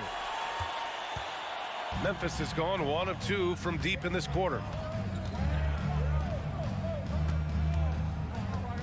Minute 32 left to play in the 4th quarter of this one. launches it, and it's Brooks missing. Los Angeles has gone 2 of 3 from beyond the arc here in the fourth. It looks like it'll be a big win for them here. Time to just cruise to the end of the game and chalk up the victory for the Grizzlies. Man, they were in a groove from long range tonight. Yeah, they were able to find space, and they were ready to let it fly the moment they saw an opening. And when you look at the game, the one thing that helped fuel this team to victory was the efficiency for Ja Morant. Gotta respect the leadership he showed today, made great reads, and distributed the ball accordingly. Now here's Morant. From downtown. Ooh, now 7 for 9 after that make. And they came in here with some attitude, and it brought out their best play. And I couldn't agree more. What makes it that much more impressive, they're doing it on the road. Here's Wall. Over Morant. And again, no good by the Clippers.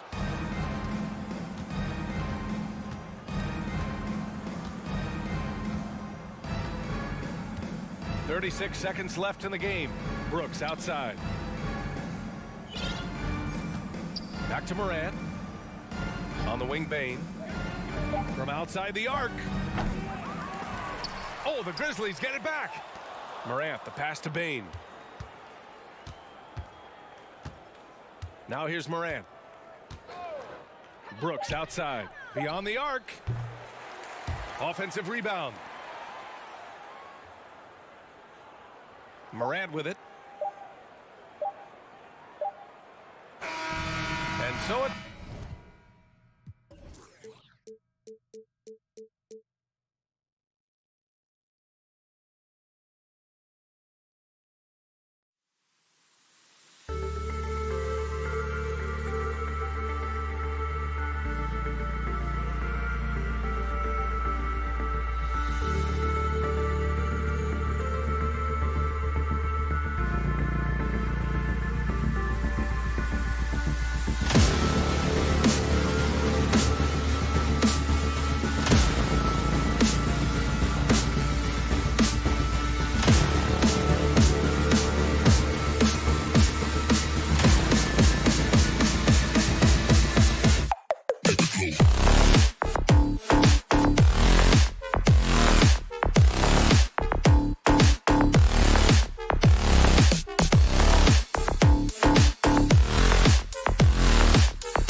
Let's meet the Steve, as we know, this should be a battle of the backcourts. And you know something about that.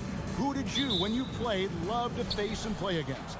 Well, two of the guys that come to mind right offhand as far as backcourt players was Michael Jordan and Penny Hardaway. Love facing those guys. And then at the end of my career, I loved watching Allen Iverson, not guarding. And the starting lineup for the Timberwolves. Underneath in the post, Towns and Gobert. Backcourt guards are Russell and Edwards. And it's Prince in at the 3, the small forward. Wall, and the slam dunk by Wall. Yeah, I just love the way Wall kind of knifes through that defense. He is masterful at slashing to the rim. Now, here is Russell. There's the pass to Edwards. And Edwards with the stuff. Oh, reversed it home. That was pretty. Agreed. The agility on display. Leonard against Prince. Pass to Zubac. It's a nice passing here by Los Angeles. Out of bounds. Minnesota takes possession. It's time now to hear from our Hall of Fame reporter, David Aldridge. What's the latest, David? Hey, Kevin, I was able to talk with Tyronn Lue for just a minute. I asked him about the challenge of this team, and he said those guys are really aware. They don't take bad shots or make mental errors. And that puts a lot of pressure on us to be just as efficient as they are. We must value our possessions and match them shot for shot. Kevin? Great update, David. Thanks. It'll be fascinating, Greg, to watch them try to slow down these shooters. No question. That's the focus defensively. But then, on the offensive end, they have to get production of their own. The way this league is going, you have to play great defense and you have to score to keep up. Here's George. Not going to go that time. Gobert with the defensive effort. Smitty, expectations have been so high for this Clippers team in recent seasons with the addition of Kawhi and the addition of Paul George and the other great parts around him. They've got a lot of terrific players, Kevin. On paper, they look playoff ready. So those expectations aren't so misplaced. And so the ball out of bounds. Gobert touched it last.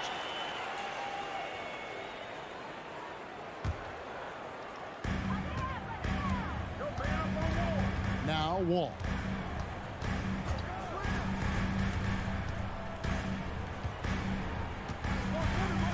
There's the drive. Morris outside. Shot clock at 6. And George, here we go. Great D that time from Edwards. Minnesota's gone 1 of 2 from long range in the first quarter. 2 open that time. Made it look too easy. Russell's got 5 points so far.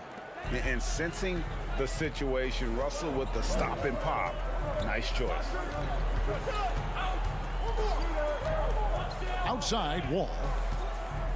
Pass to George. They could use a bucket. And it's George again missing. Not quite enough defense that time around. Just lucky he was off.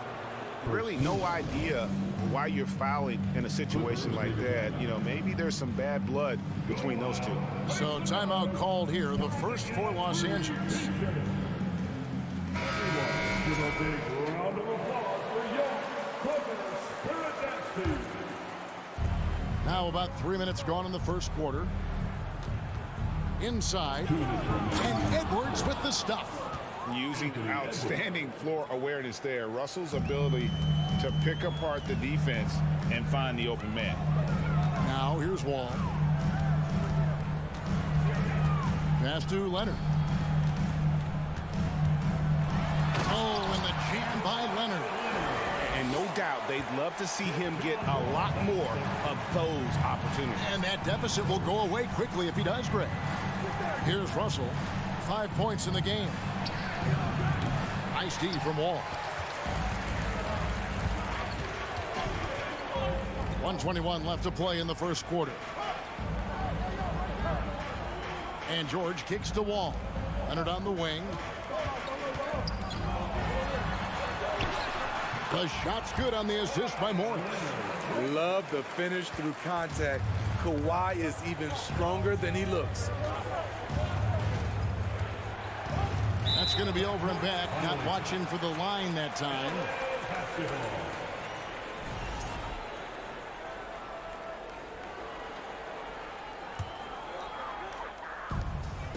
58 seconds left to play in the first. Now here's Towns. No points in the game yet for him. Outside Edwards. And he drives in. Kicks it out to Prince. A 3-ball. The Clippers grab the miss. 32 seconds left in the first quarter of the game. And the dunk by Zubac. And how about the read from John Wall? He knows the angles, sees the opportunity, and makes the right feed. Russell passes to Edwards.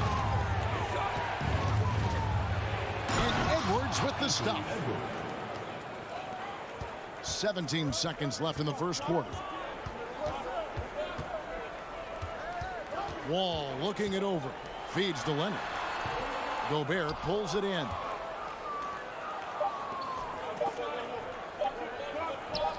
And here's Edwards from the arc. And he drains the three. But let's see. They may need to review it. I'm not sure the ball was out of his hand. The previous play is under review. Look at it again. They need to be certain he beat the buzzer. And the NBA Replay Center in Secaucus is queuing it up. And even before we look at the replay, I'm pretty sure he got that off in time. After the review, the ruling on the floor is overturned. And the call is going to be overturned. The second look shows that he did, in fact, beat. And so it's Minnesota with a 6-point lead at the end of the quarter. The defensive work they've done against Paul George has been a big factor. He hasn't done anywhere near the kind of damage we expected. Back right after this. And if you're just joining us, we've played through one quarter in this one. And looking at what we've seen from the Timberwolves, what do you guys think? Well, they've been aggressive from the beginning, particularly on the offensive end. And that has helped them build an advantage here, playing with good focus and good energy. The wing pairing, George and Leonard. Post tandem for him, Morris and Zubac. And it's Wall in at the 1. They're the group out there for the Clippers starting the second quarter. Russell dishes to Edwards. The kick out to Towns.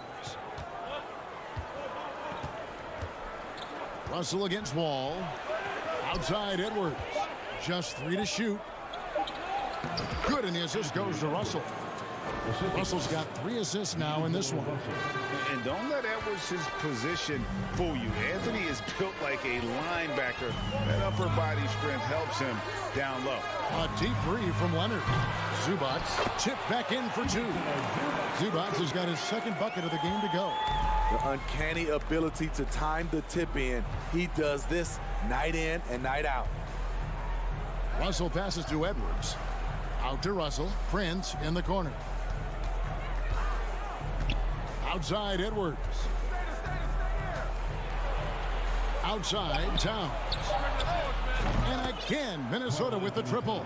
Smitty, you know, when you watch an NBA game today, it seems like there is endless switching, positionless players. Why is that? Kevin, it's a game of matchups. Teams are looking to exploit those mismatches. Let's say you can get your point guard on a center. Usually, you win that possession. An intentional foul committed, but for what purpose, Greg? I'm not sure. A scene of confusion right there. I can't imagine why he thought it was a good idea to foul there. Russell with a wide open look. A chance to extend the lead to double digits, but it's no good. Outside, George.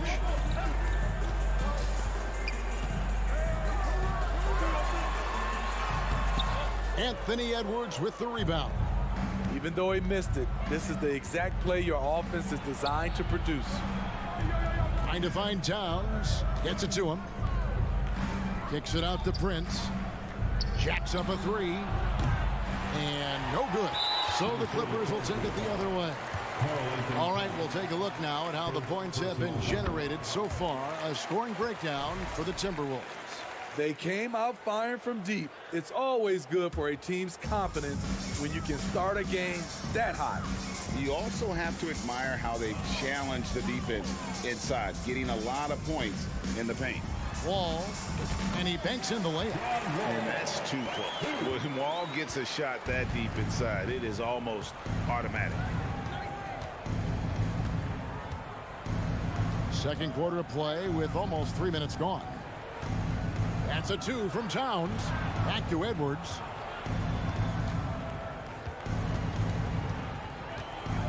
The kick out to Towns. And once again off the mark by Minnesota. Clippers trail by 4.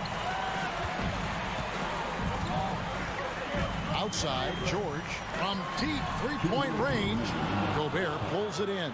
And on an open look like that, he's very gifted at making the weak coverage pay. And the dunk by Towns.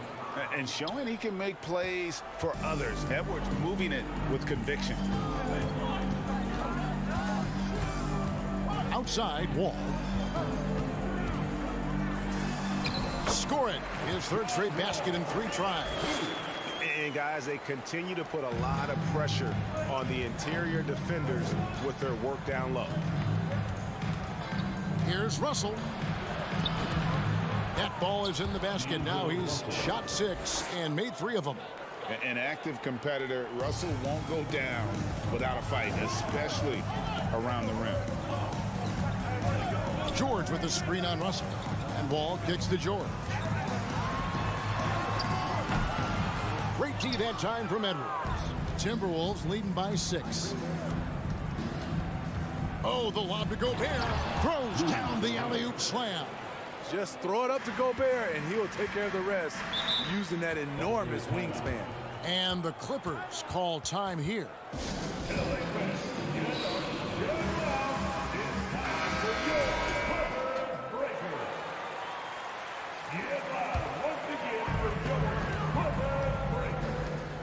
George looking around. From deep. And the Clippers miss again. And he's a good shooter from outside, but not sure from that deep. You know, we're seeing players move further and further back to create space, but that does make it a tougher shot. And the Clippers call time here. And as fans and broadcasters, we're not permitted to hear the specifics in these huddles. No, we're left to infer from the adjustments we see on the floor. Timberwolves have gone 5 of 8 from the floor here in the second quarter. Over 60% shooting.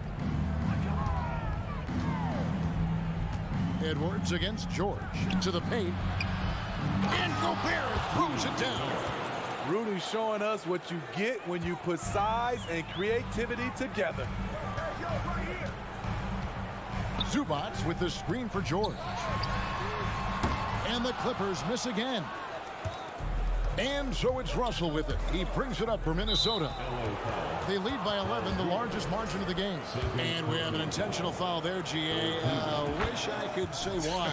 That one's pretty strange. I mean, no idea what got into his head right there. What an outstanding defender. Gobert's. Oh, yes! You can tell he put a lot of practice into that one. Ball's always ready to break out something slick if he's got the time and space. Towns a screen on George. And Edwards puts up a deep 3. And the last second attempt doesn't fall. And so it's the Minnesota Timberwolves going into the break with a 10-point lead. They're feeling very confident, shooting the ball with great efficiency and dictating the pace. And we'll be back.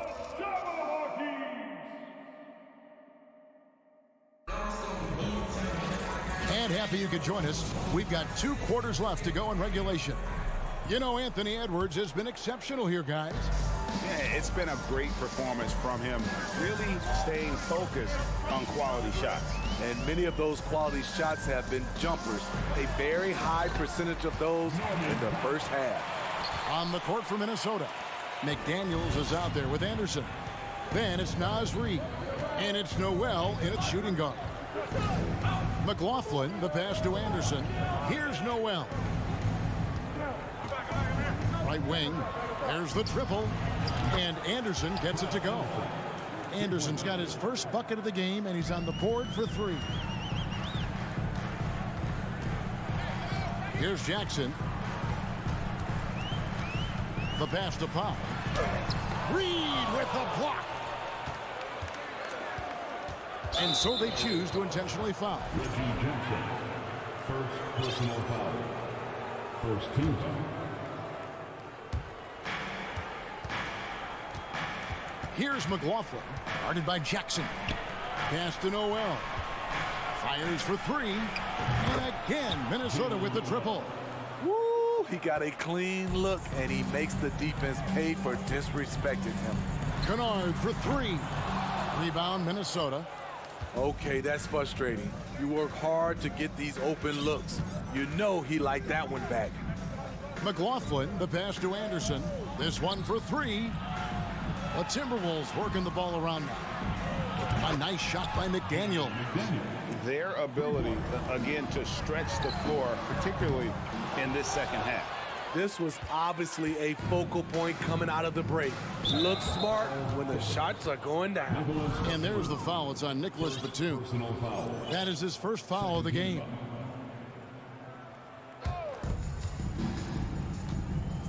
Now here's McDaniels. Kennard covering. Kicks it to Anderson. Out to the wing. Here's McLaughlin. Offline with his three. Clippers trail by 17. Guys are looking for a spark here. Yeah, a cold stretch offensively for sure. And the next one puts them in the bonus. The Timberwolves have gone 2 for 3 at the foul line in this game. And the Clippers going with a whole new group out there. Timberwolves leading by 18. And we have an intentional foul there, GA. Wish I could say why. That one's pretty strange. I mean, no idea what got into his head right there. Pass to McDaniels. The three. Paul George with the steal. And that's a great play on defense there. Forced him to rethink the shot and then able to come up with the steal. All the energy is on the other side right now, and every miss just makes it worse. You know what? This has always been a debate. Do you take the timeout, or do you let your guys try to fight through it? Here's Leonard, and Kawhi Leonard with the slam. And dropping the sledgehammer there, he curbs a 10-0 run by the Timberwolves. Yeah, that one put them over the limit, and it's so early that if they're not careful, this could turn into a parade at the free throw line. The Timberwolves have gone 3 of 4 at the free throw line tonight. Yeah, a year ago, though, Kevin, 78% conversion rate from the free throw line, so that's a nice all-around effort. George way outside. Rebound, Minnesota.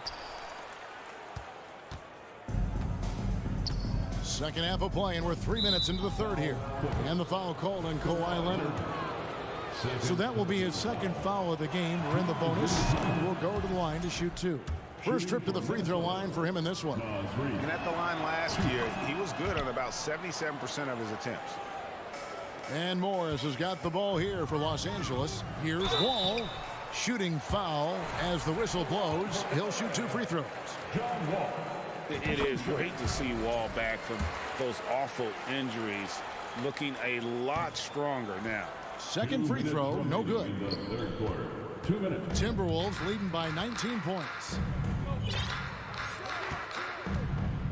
Anderson outside. Here's McLaughlin. 6 to shoot. Lets it go from deep. Another miss by Minnesota. Los Angeles has gotten off to a very slow start from three-point range in the second half. They're 0 for 4. And that one is good. And now that's 11 points for John Wall. I thought for sure the defense was going to send that one back, but he somehow got that one up, over the D and in. McLaughlin, the pass to Noel. The three. It's rebounded by Leonard. Leonard's got his 4th rebound with that last one here tonight. Here's Morris. Another shot. And Morris throws it down. Terrific score there off the miss by Morris. Doesn't get a ton of offensive rebounds, but making that one count. 50 seconds left here in the third quarter. The Timberwolves again can't hit. Great perimeter D. Gave a insane move by Paul George, a high flyer who can create in midair. And George gets the whistle that time. That's his third foul so far. Bonus situation in effect, so we'll head to the free throw line for 2. And they haven't let points get away from them at the line tonight. That's always something that'll allow a coaching staff to breathe a little easier. And the Timberwolves making a change here. Rudy Gobert, who's checked in for Reed. Towns comes in for Kyle Anderson. Taurean Prince, he's checked in for McDaniels. And it's Russell in for Jordan McLaughlin. Here's Noel. He's got 6. Here's Towns. Out to Russell. Fires for 3. And the officials call him for a 3-second violation.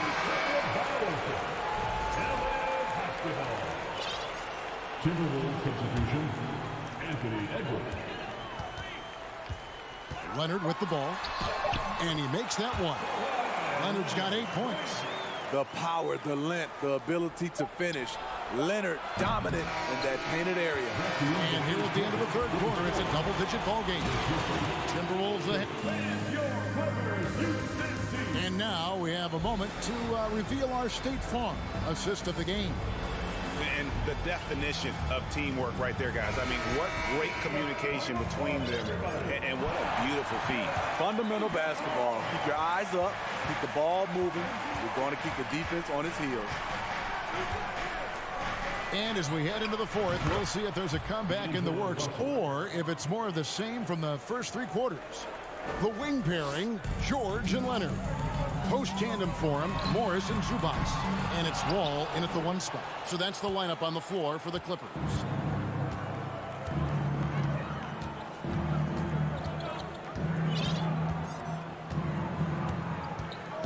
He kicks it to Prince. And the foul called on Kawhi Leonard. And that'll be his 3rd foul so far. His 3rd personal foul. First team foul. Outside, Russell. Down to 5 on the shot clock. And they double up Russell. Towns wide open. Good, and it's Russell picking up the assist. Russell's got his 5th assist in this one. Rebound, Minnesota. Towns has got 5 rebounds tonight. Timberwolves leading by 19 points. And the whistle blows. It's going to be on John Wall. That's his 3rd foul of the game. Second team foul. We played just over 1 minute here in the 4th quarter. Outside, Edwards. Clock at 6. From deep 3-point range. One of the best defenders in the NBA, Paul George displays strong timing and discipline. Jacks up a 3. And again, no good by the Clippers.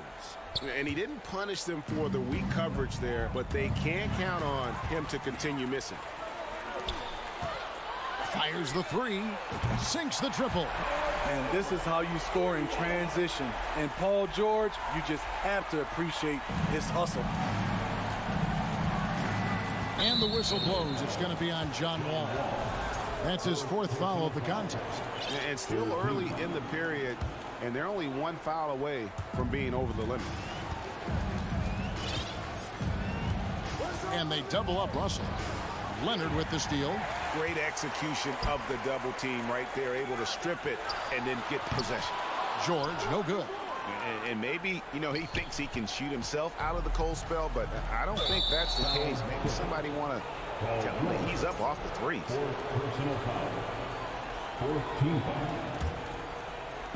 And the Timberwolves with possession here. They led the game at 1 point by 20. Passes to Edwards. Morris against Towns.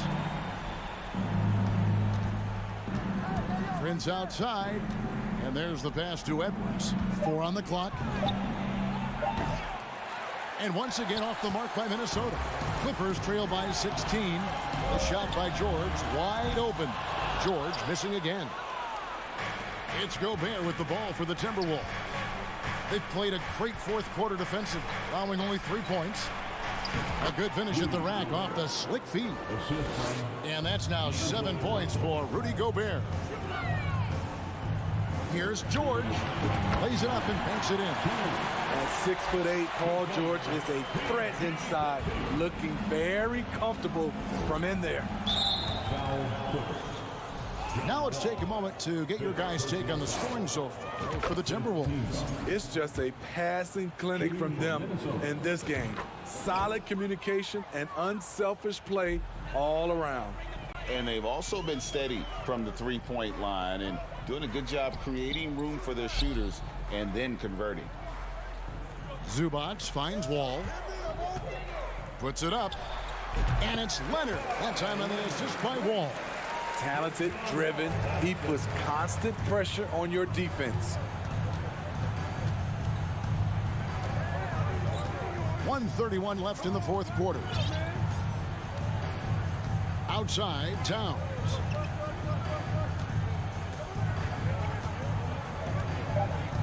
The Timberwolves need to get a shot off here. It's stolen by Wall. And this is going to end in a lopsided victory. I love the tenacity and aggressiveness as well as the ability to close. You really got to give it up here for Minnesota.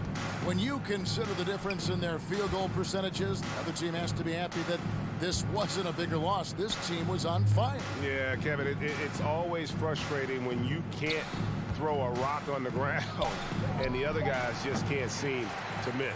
And you know, when you look at the huge impact he had, just a monster game for D'Angelo Russell. Throughout the night, he was their catalyst at the offensive end. Play after play was run through him with great success. Paul George with the steal. Zubac kicks to Wall.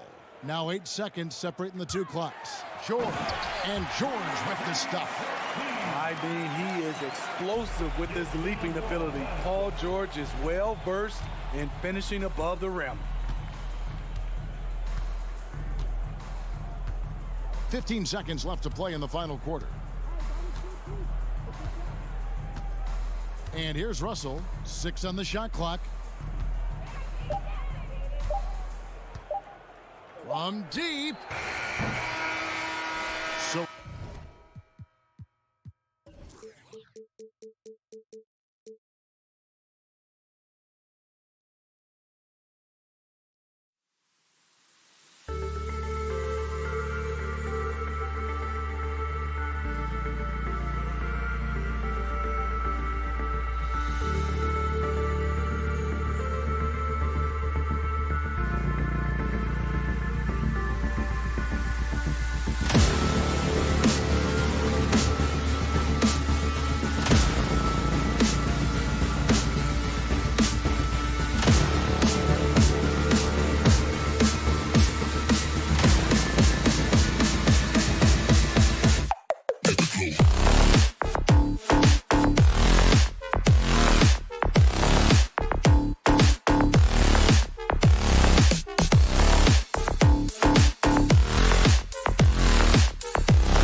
Well, you got to expect a low-scoring game tonight, Grant. Two terrific defensive clubs fighting to lock each other down. Both these teams are elite on the defensive end. These guys won't be making it easy out there. When there's lots of stops, lots of forced turnovers, it can be very difficult to find a scoring rhythm. So let's take a look at the Phoenix Suns starting lineup. The deadly pair of Paul and Booker are the backcourt. Bridges and Crowder holding down the forward spots. And it's Ayton in at the center position, locking down the middle. Now here's Crowder. Paul finds Bridges. Top of the key. And misses it off the right side of the rim. That's a shocker there. Did not expect him to miss from that range. He's got to be shooting close to 60% from there. So physical for a one. Wall has the size and skill to do work in the paint. And Phoenix has possession, following the score by the Clippers. Pass to Booker. Doesn't go that time. And Los Angeles the other way now. I've gotten used to Devin Booker putting up huge numbers, so a 40-point game for him feels like another day at the office. Now here's George. And George with the jam. PG playing behind the pick and roll, able to use his size. Pretty good decision that time with the basketball. Here's Paul. Cash money on the open jump shot. Well, you talk about Booker's high-powered offense. He's a rare member of the 70-point club with only 5 other players in NBA history. Brett, you got Wilt, Kobe, David Thompson, Elgin Baylor, and David Robinson. Man, B.A., if you could sit down at a table to talk about your 70-point night, I'd like to be a server at that table. Now here's Leonard. And Booker pulls it down. First quarter, just about 2 minutes in. Ayton passes to Crowder. Paul with it, and it's Leonard picking him up. To the middle. And stolen by Leonard. And it's the Clippers on the break. Pass to Wall. Phoenix grabs the miss. That's their plan, to get him an opportunity to finish in tight. That's a miss they can live with. And there's the call on Devin Booker. That's his first foul. I love great defense. Just quick to establish his feet, and he takes the hit. Well, if you're just tuning in, we've played about 2.5 minutes here in the first. Kicks it to George. Tries it from the top of the key. Here's Morris. And that one hits the back iron. Well, that mid-range, Jay, usually pretty much on the money. Maybe the timing just a little bit off on that one. Out to Bridges. Takes a 3. Yes. And it's Paul with the assist that time. And that's a shot Bridges needs to just keep sinking. You can see his confidence growing. Man, such a heartbreak last year as the Phoenix Suns had the opportunity to return to the finals, and it just felt like they were destined to get back there. It was their most wins in the season in franchise history, and it just didn't play out that way. For 3, George. Here's Zubac. Kicks it to George. 3 on the clock. On the take. Just cutting right there to the spot he wanted to get to. Paul George being very aggressive on that play. Ball against Paul. And we're just over 3.5 minutes into this first quarter. Hey, yo, right here. Booker against George. Booker no good. The Suns' regular season dominance last year speaks to this team's strength. Oh, yeah, they are so tight between the connection of the coaching staff and their point guard and CP3. These guys have talent. They've been through the ups and downs. They know what it takes to get to the top of the mountain. Make no mistake, this Phoenix team is playing to win.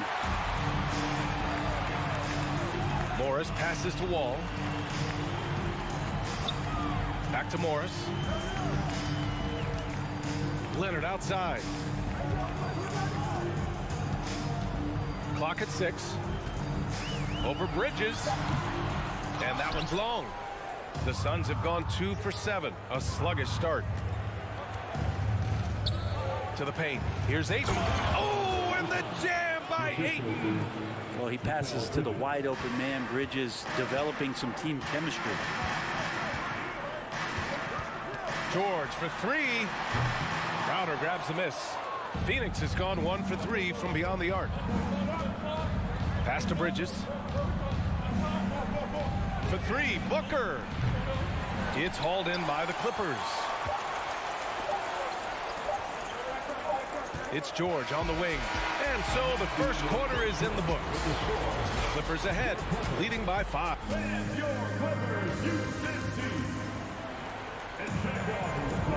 If you're just joining us, we played through 1 quarter in this one. And before we move on, what do you think about what we've seen from the Clippers? Just excellent first quarter defense. They've been really getting after it. Just a great job, really, of making the game ugly, trying to muck it up a little bit out there. The two-way threats of George and Leonard are the wing pair. Morris and Zubac play together in the front court, and it's Wall in at the point. That's the group for the Clippers starting the second. Oh, and there's the whistle on the shot. So 2 free throws for him coming up. And the standout skill of Paul George is the fact that on both ends of the court, he's going to affect the outcome of the game. And George is the kind of versatile player that every team is looking for, Brett. BA, with all of that experience, is able to switch on so many different guys, and he understands what it is they're trying to do. And then on the offensive end, he just scores in a myriad of ways. He's hitting threes, he's driving, he's dunking, he's making plays. PG, the complete package. There's the 3. The rebound by Bridges. Well, that's not a shot he's ever going to pass up, and he shouldn't. Despite the miss, no defender anywhere near him. He's got to shoot that one. Well, looking into the gaps of the defense there, he's not going to miss many of those when he gets to that range. George outside. Out to Leonard. So it'll be 2 free throws. He was fouled in the act of shooting. When you think about a rough moment in Kawhi Leonard's career, that had to have come around 2021, that season-ending injury in the playoffs that kept him out of the entire 22 season. Well, we're glad, though, that Leonard took the time to fully recover, Brent. At BA, you have to prioritize your health as a player.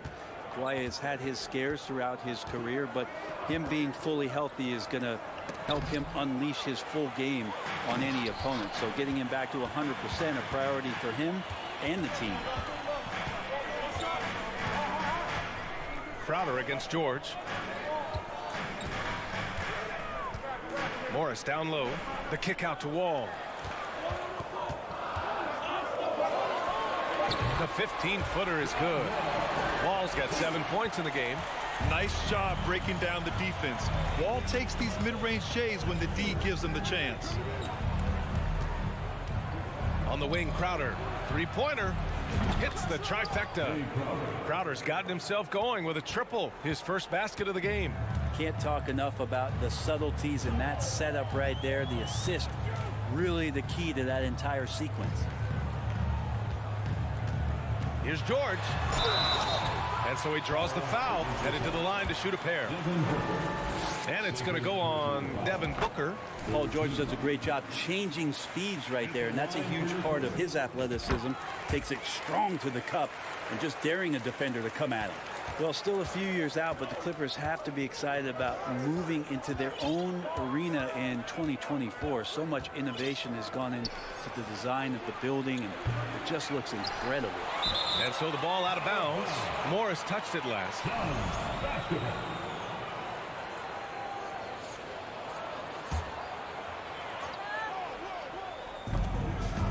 Stolen by Wall. Crowder with a steal. And there's the lob. And Jay Crowder moving it to the open man. The Clippers in the lead. Wall with it. 7 points in the game. Jacks up a 3. And again, it's the Clippers missing. Amen. And the Clippers felt they needed to build their own arena to establish some identity. Yeah, no doubt about it that they could be their own franchise away from the shared building of the Lakers. And for so long in LA, they've been treated as sort of the second-rate team, and that just shouldn't happen. So having their own arena, that's moving them well into the right direction. George outside. Zubac with a screen on Booker. George against Booker. Nice shot by George. George has got 13 now. George gets it going, and he is a rock right now on offense. Sturdy, steady, and strong. Paul passes to Booker. The three is up. Yes, and it's Paul with the assist that time. Paul's got 3 assists in the game. Now, what a great option he gives them on every possession. Bridges against Leonard.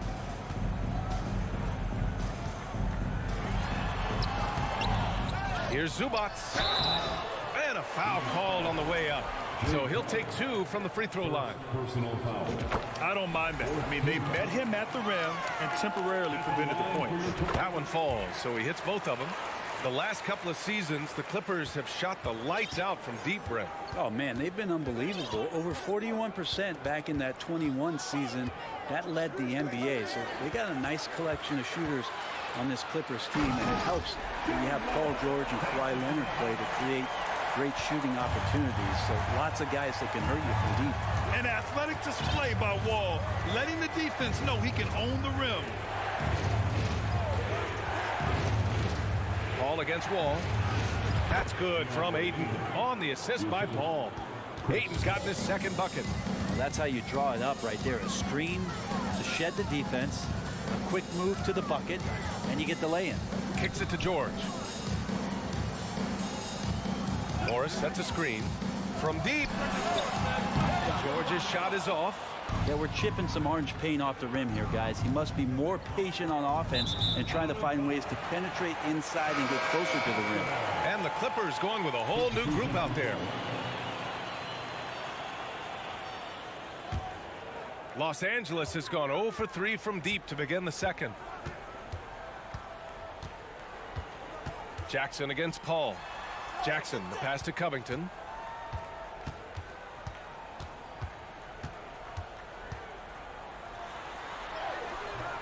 Good work defensively by Crowder. Walking foul called on Reggie Jackson. First personal foul. Second team foul. Substitution on the court.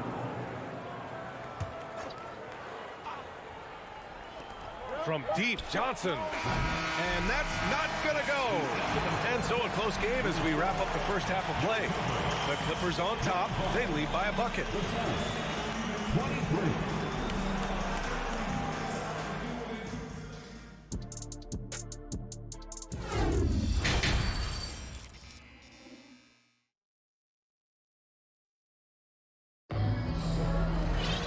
And we've got second half action for you.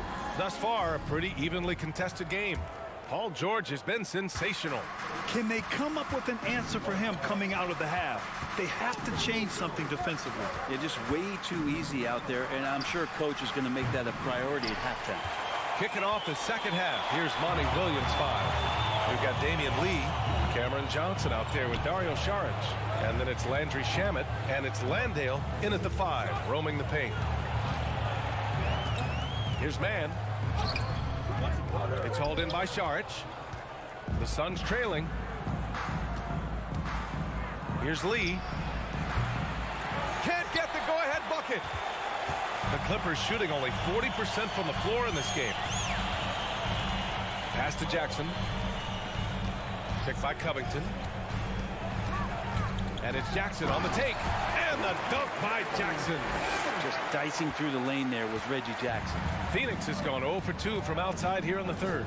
And grant a career resurgence for Reggie Jackson. Yeah, B.A. After dealing with injuries, even at one point considering walking away from the game, he's found renewed success. And he's shown he's got plenty left in the tank. Shot clock at 5. From deep, Johnson. And the Suns miss again. Just terrible defense. I don't know how he missed that shot. Powell outside.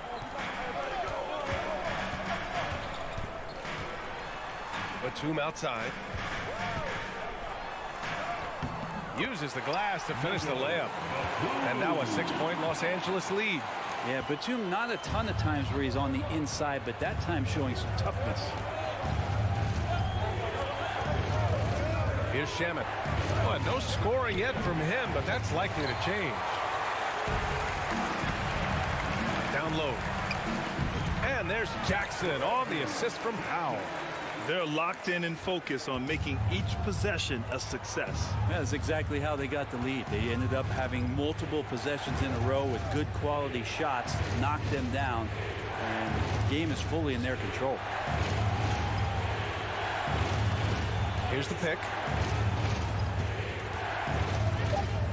Left side, Johnson. It doesn't go for him. So the Clippers will take it the other way. From deep. Powell's shot is off. The Suns have gotten off to a rough start. Now 0 for 5 in the second. Shamet lays it up and banks it in. When it's this close, every bucket matters. You need good looks. And here's Jackson with the drive. Powell outside. Picked by Covington. Powell passes to Covington. And the jam by Covington.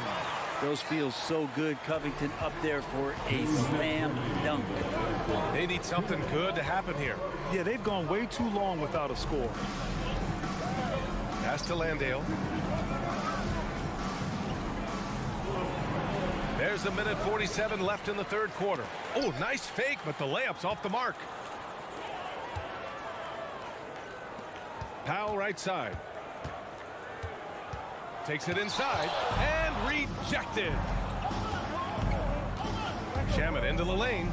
Oh, and a nice defensive play to disrupt the lob. It's Powell on the wing. Still getting warmed up offensively. No buckets yet in the game from him. And they go to the intentional foul. I mean, I'm just not sure what he was thinking right there. I mean, he needs to get his head in the game. And it's a completely new group for the Suns.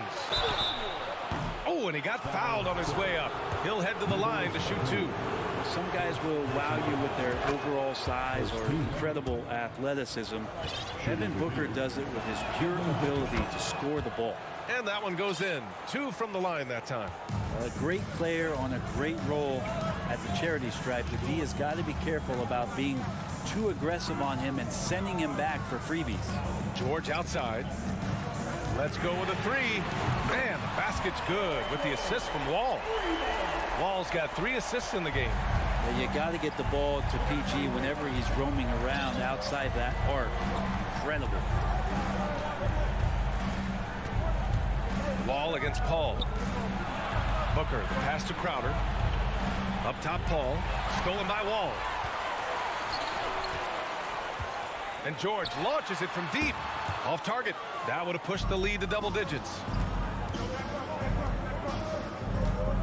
Booker against Wall. Crowder outside. Parked it down low that time. Got hit with the 3-second call. You have to limit mistakes. They're so tough to overcome. Well, not making things easier on themselves right now, that's for sure. And a second look at that rejection, taking no prisoners on defense there. You know, you can't ask for any better defense than that. He responded so fast to the shooter, and it stifled him. George outside. Just 1 second separating the shot clock and the game clock. And George with the jam. And being that Wall is a point guard, it's his responsibility to facilitate. Just a terrific dime right there. Booker with a screen on Wall. Outside Booker. Fires from deep. Knocks down the long J. Booker's got 5 points now in the quarter. Defensively, you can't afford to get stuck on the pick. That's one that the coaches will watch tomorrow with that player. You hate to see him give up in that situation. And we've watched 3 so far in this one.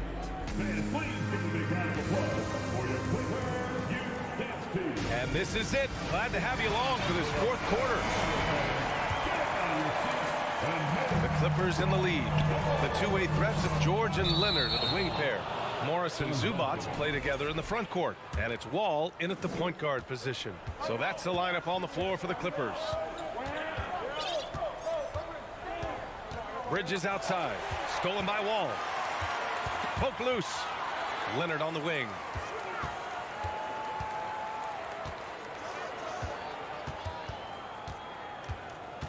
Driving to the basket. Zubac. Great positioning on the putback. And And the Clippers lead by 10. All right, guys, what do you think about the hustle stats for Los Angeles? You have to be a fan of the energy they've played with on the defensive end. Active hands and feet, and it's come up big a few times for them. Well, something else I've seen from them in this game is just how quick they are to capitalize on a turnover. I mean, they're pouncing on that stuff. You got to be careful when you're handling the ball around them. Throws it up high, and George with the jam. Great timing there. Paul George rising up, collecting the ball, and throwing it down. Outside Paul. From deep three-point range. It's rebounded by George. For Los Angeles, they've gotten half of their attempts to fall in the fourth. 2 for 4 now. Fourth quarter now. We're about a minute and a half in. Clippers keep it alive. Here's Zubats. And Ayton pulls it down. Ayton's got a rebound number 5 here tonight. Leonard against Bridges. Crowder outside. The kick out to Paul.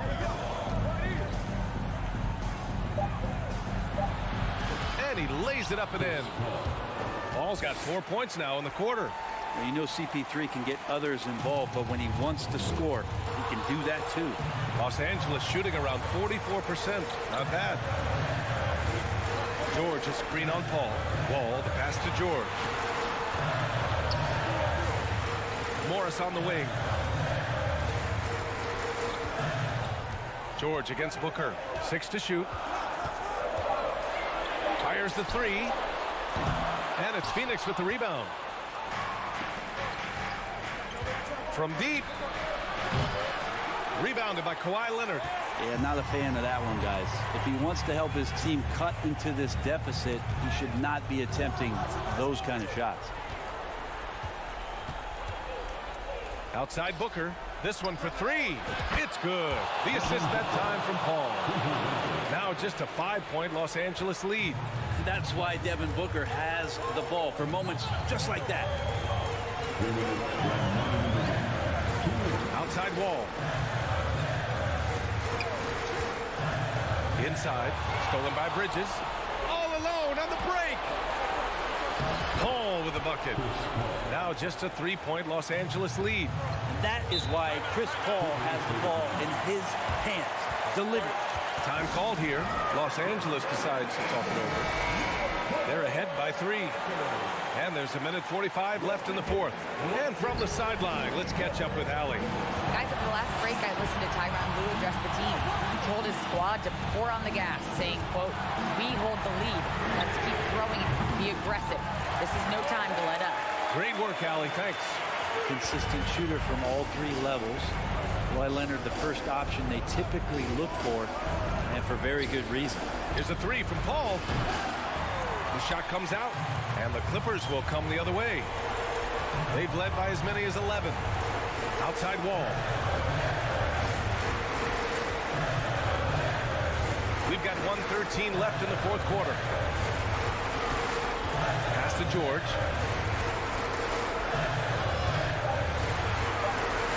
The Clippers got to hurry. Late clock here. It all comes down to this possession. They must get points. Now, you can't make any mistakes right here if you want to keep hope alive. Their execution has to be precise. Now Los Angeles with it. 6-point game. There's 42 seconds left to play in the fourth. And Chris Paul clears it away. And here are the Suns now. They've allowed just 7 points here in the fourth. And he buries it. What a beautiful shot. Brings them within 3. And Booker, not just an onlooker. How about that one? And I think we'll see him milk the clock a bit. Yeah, seems like the heady move right now. It's tipped and stolen by Bridges. And looking to even the score with a huge 3. You can bet that's what they're looking for. This late in the game, they need that 3. Now here's Booker to tie it up. So it's the Clippers taking the W in a close one. Thanks, Allie. Great interview once again. And that'll do it, folks.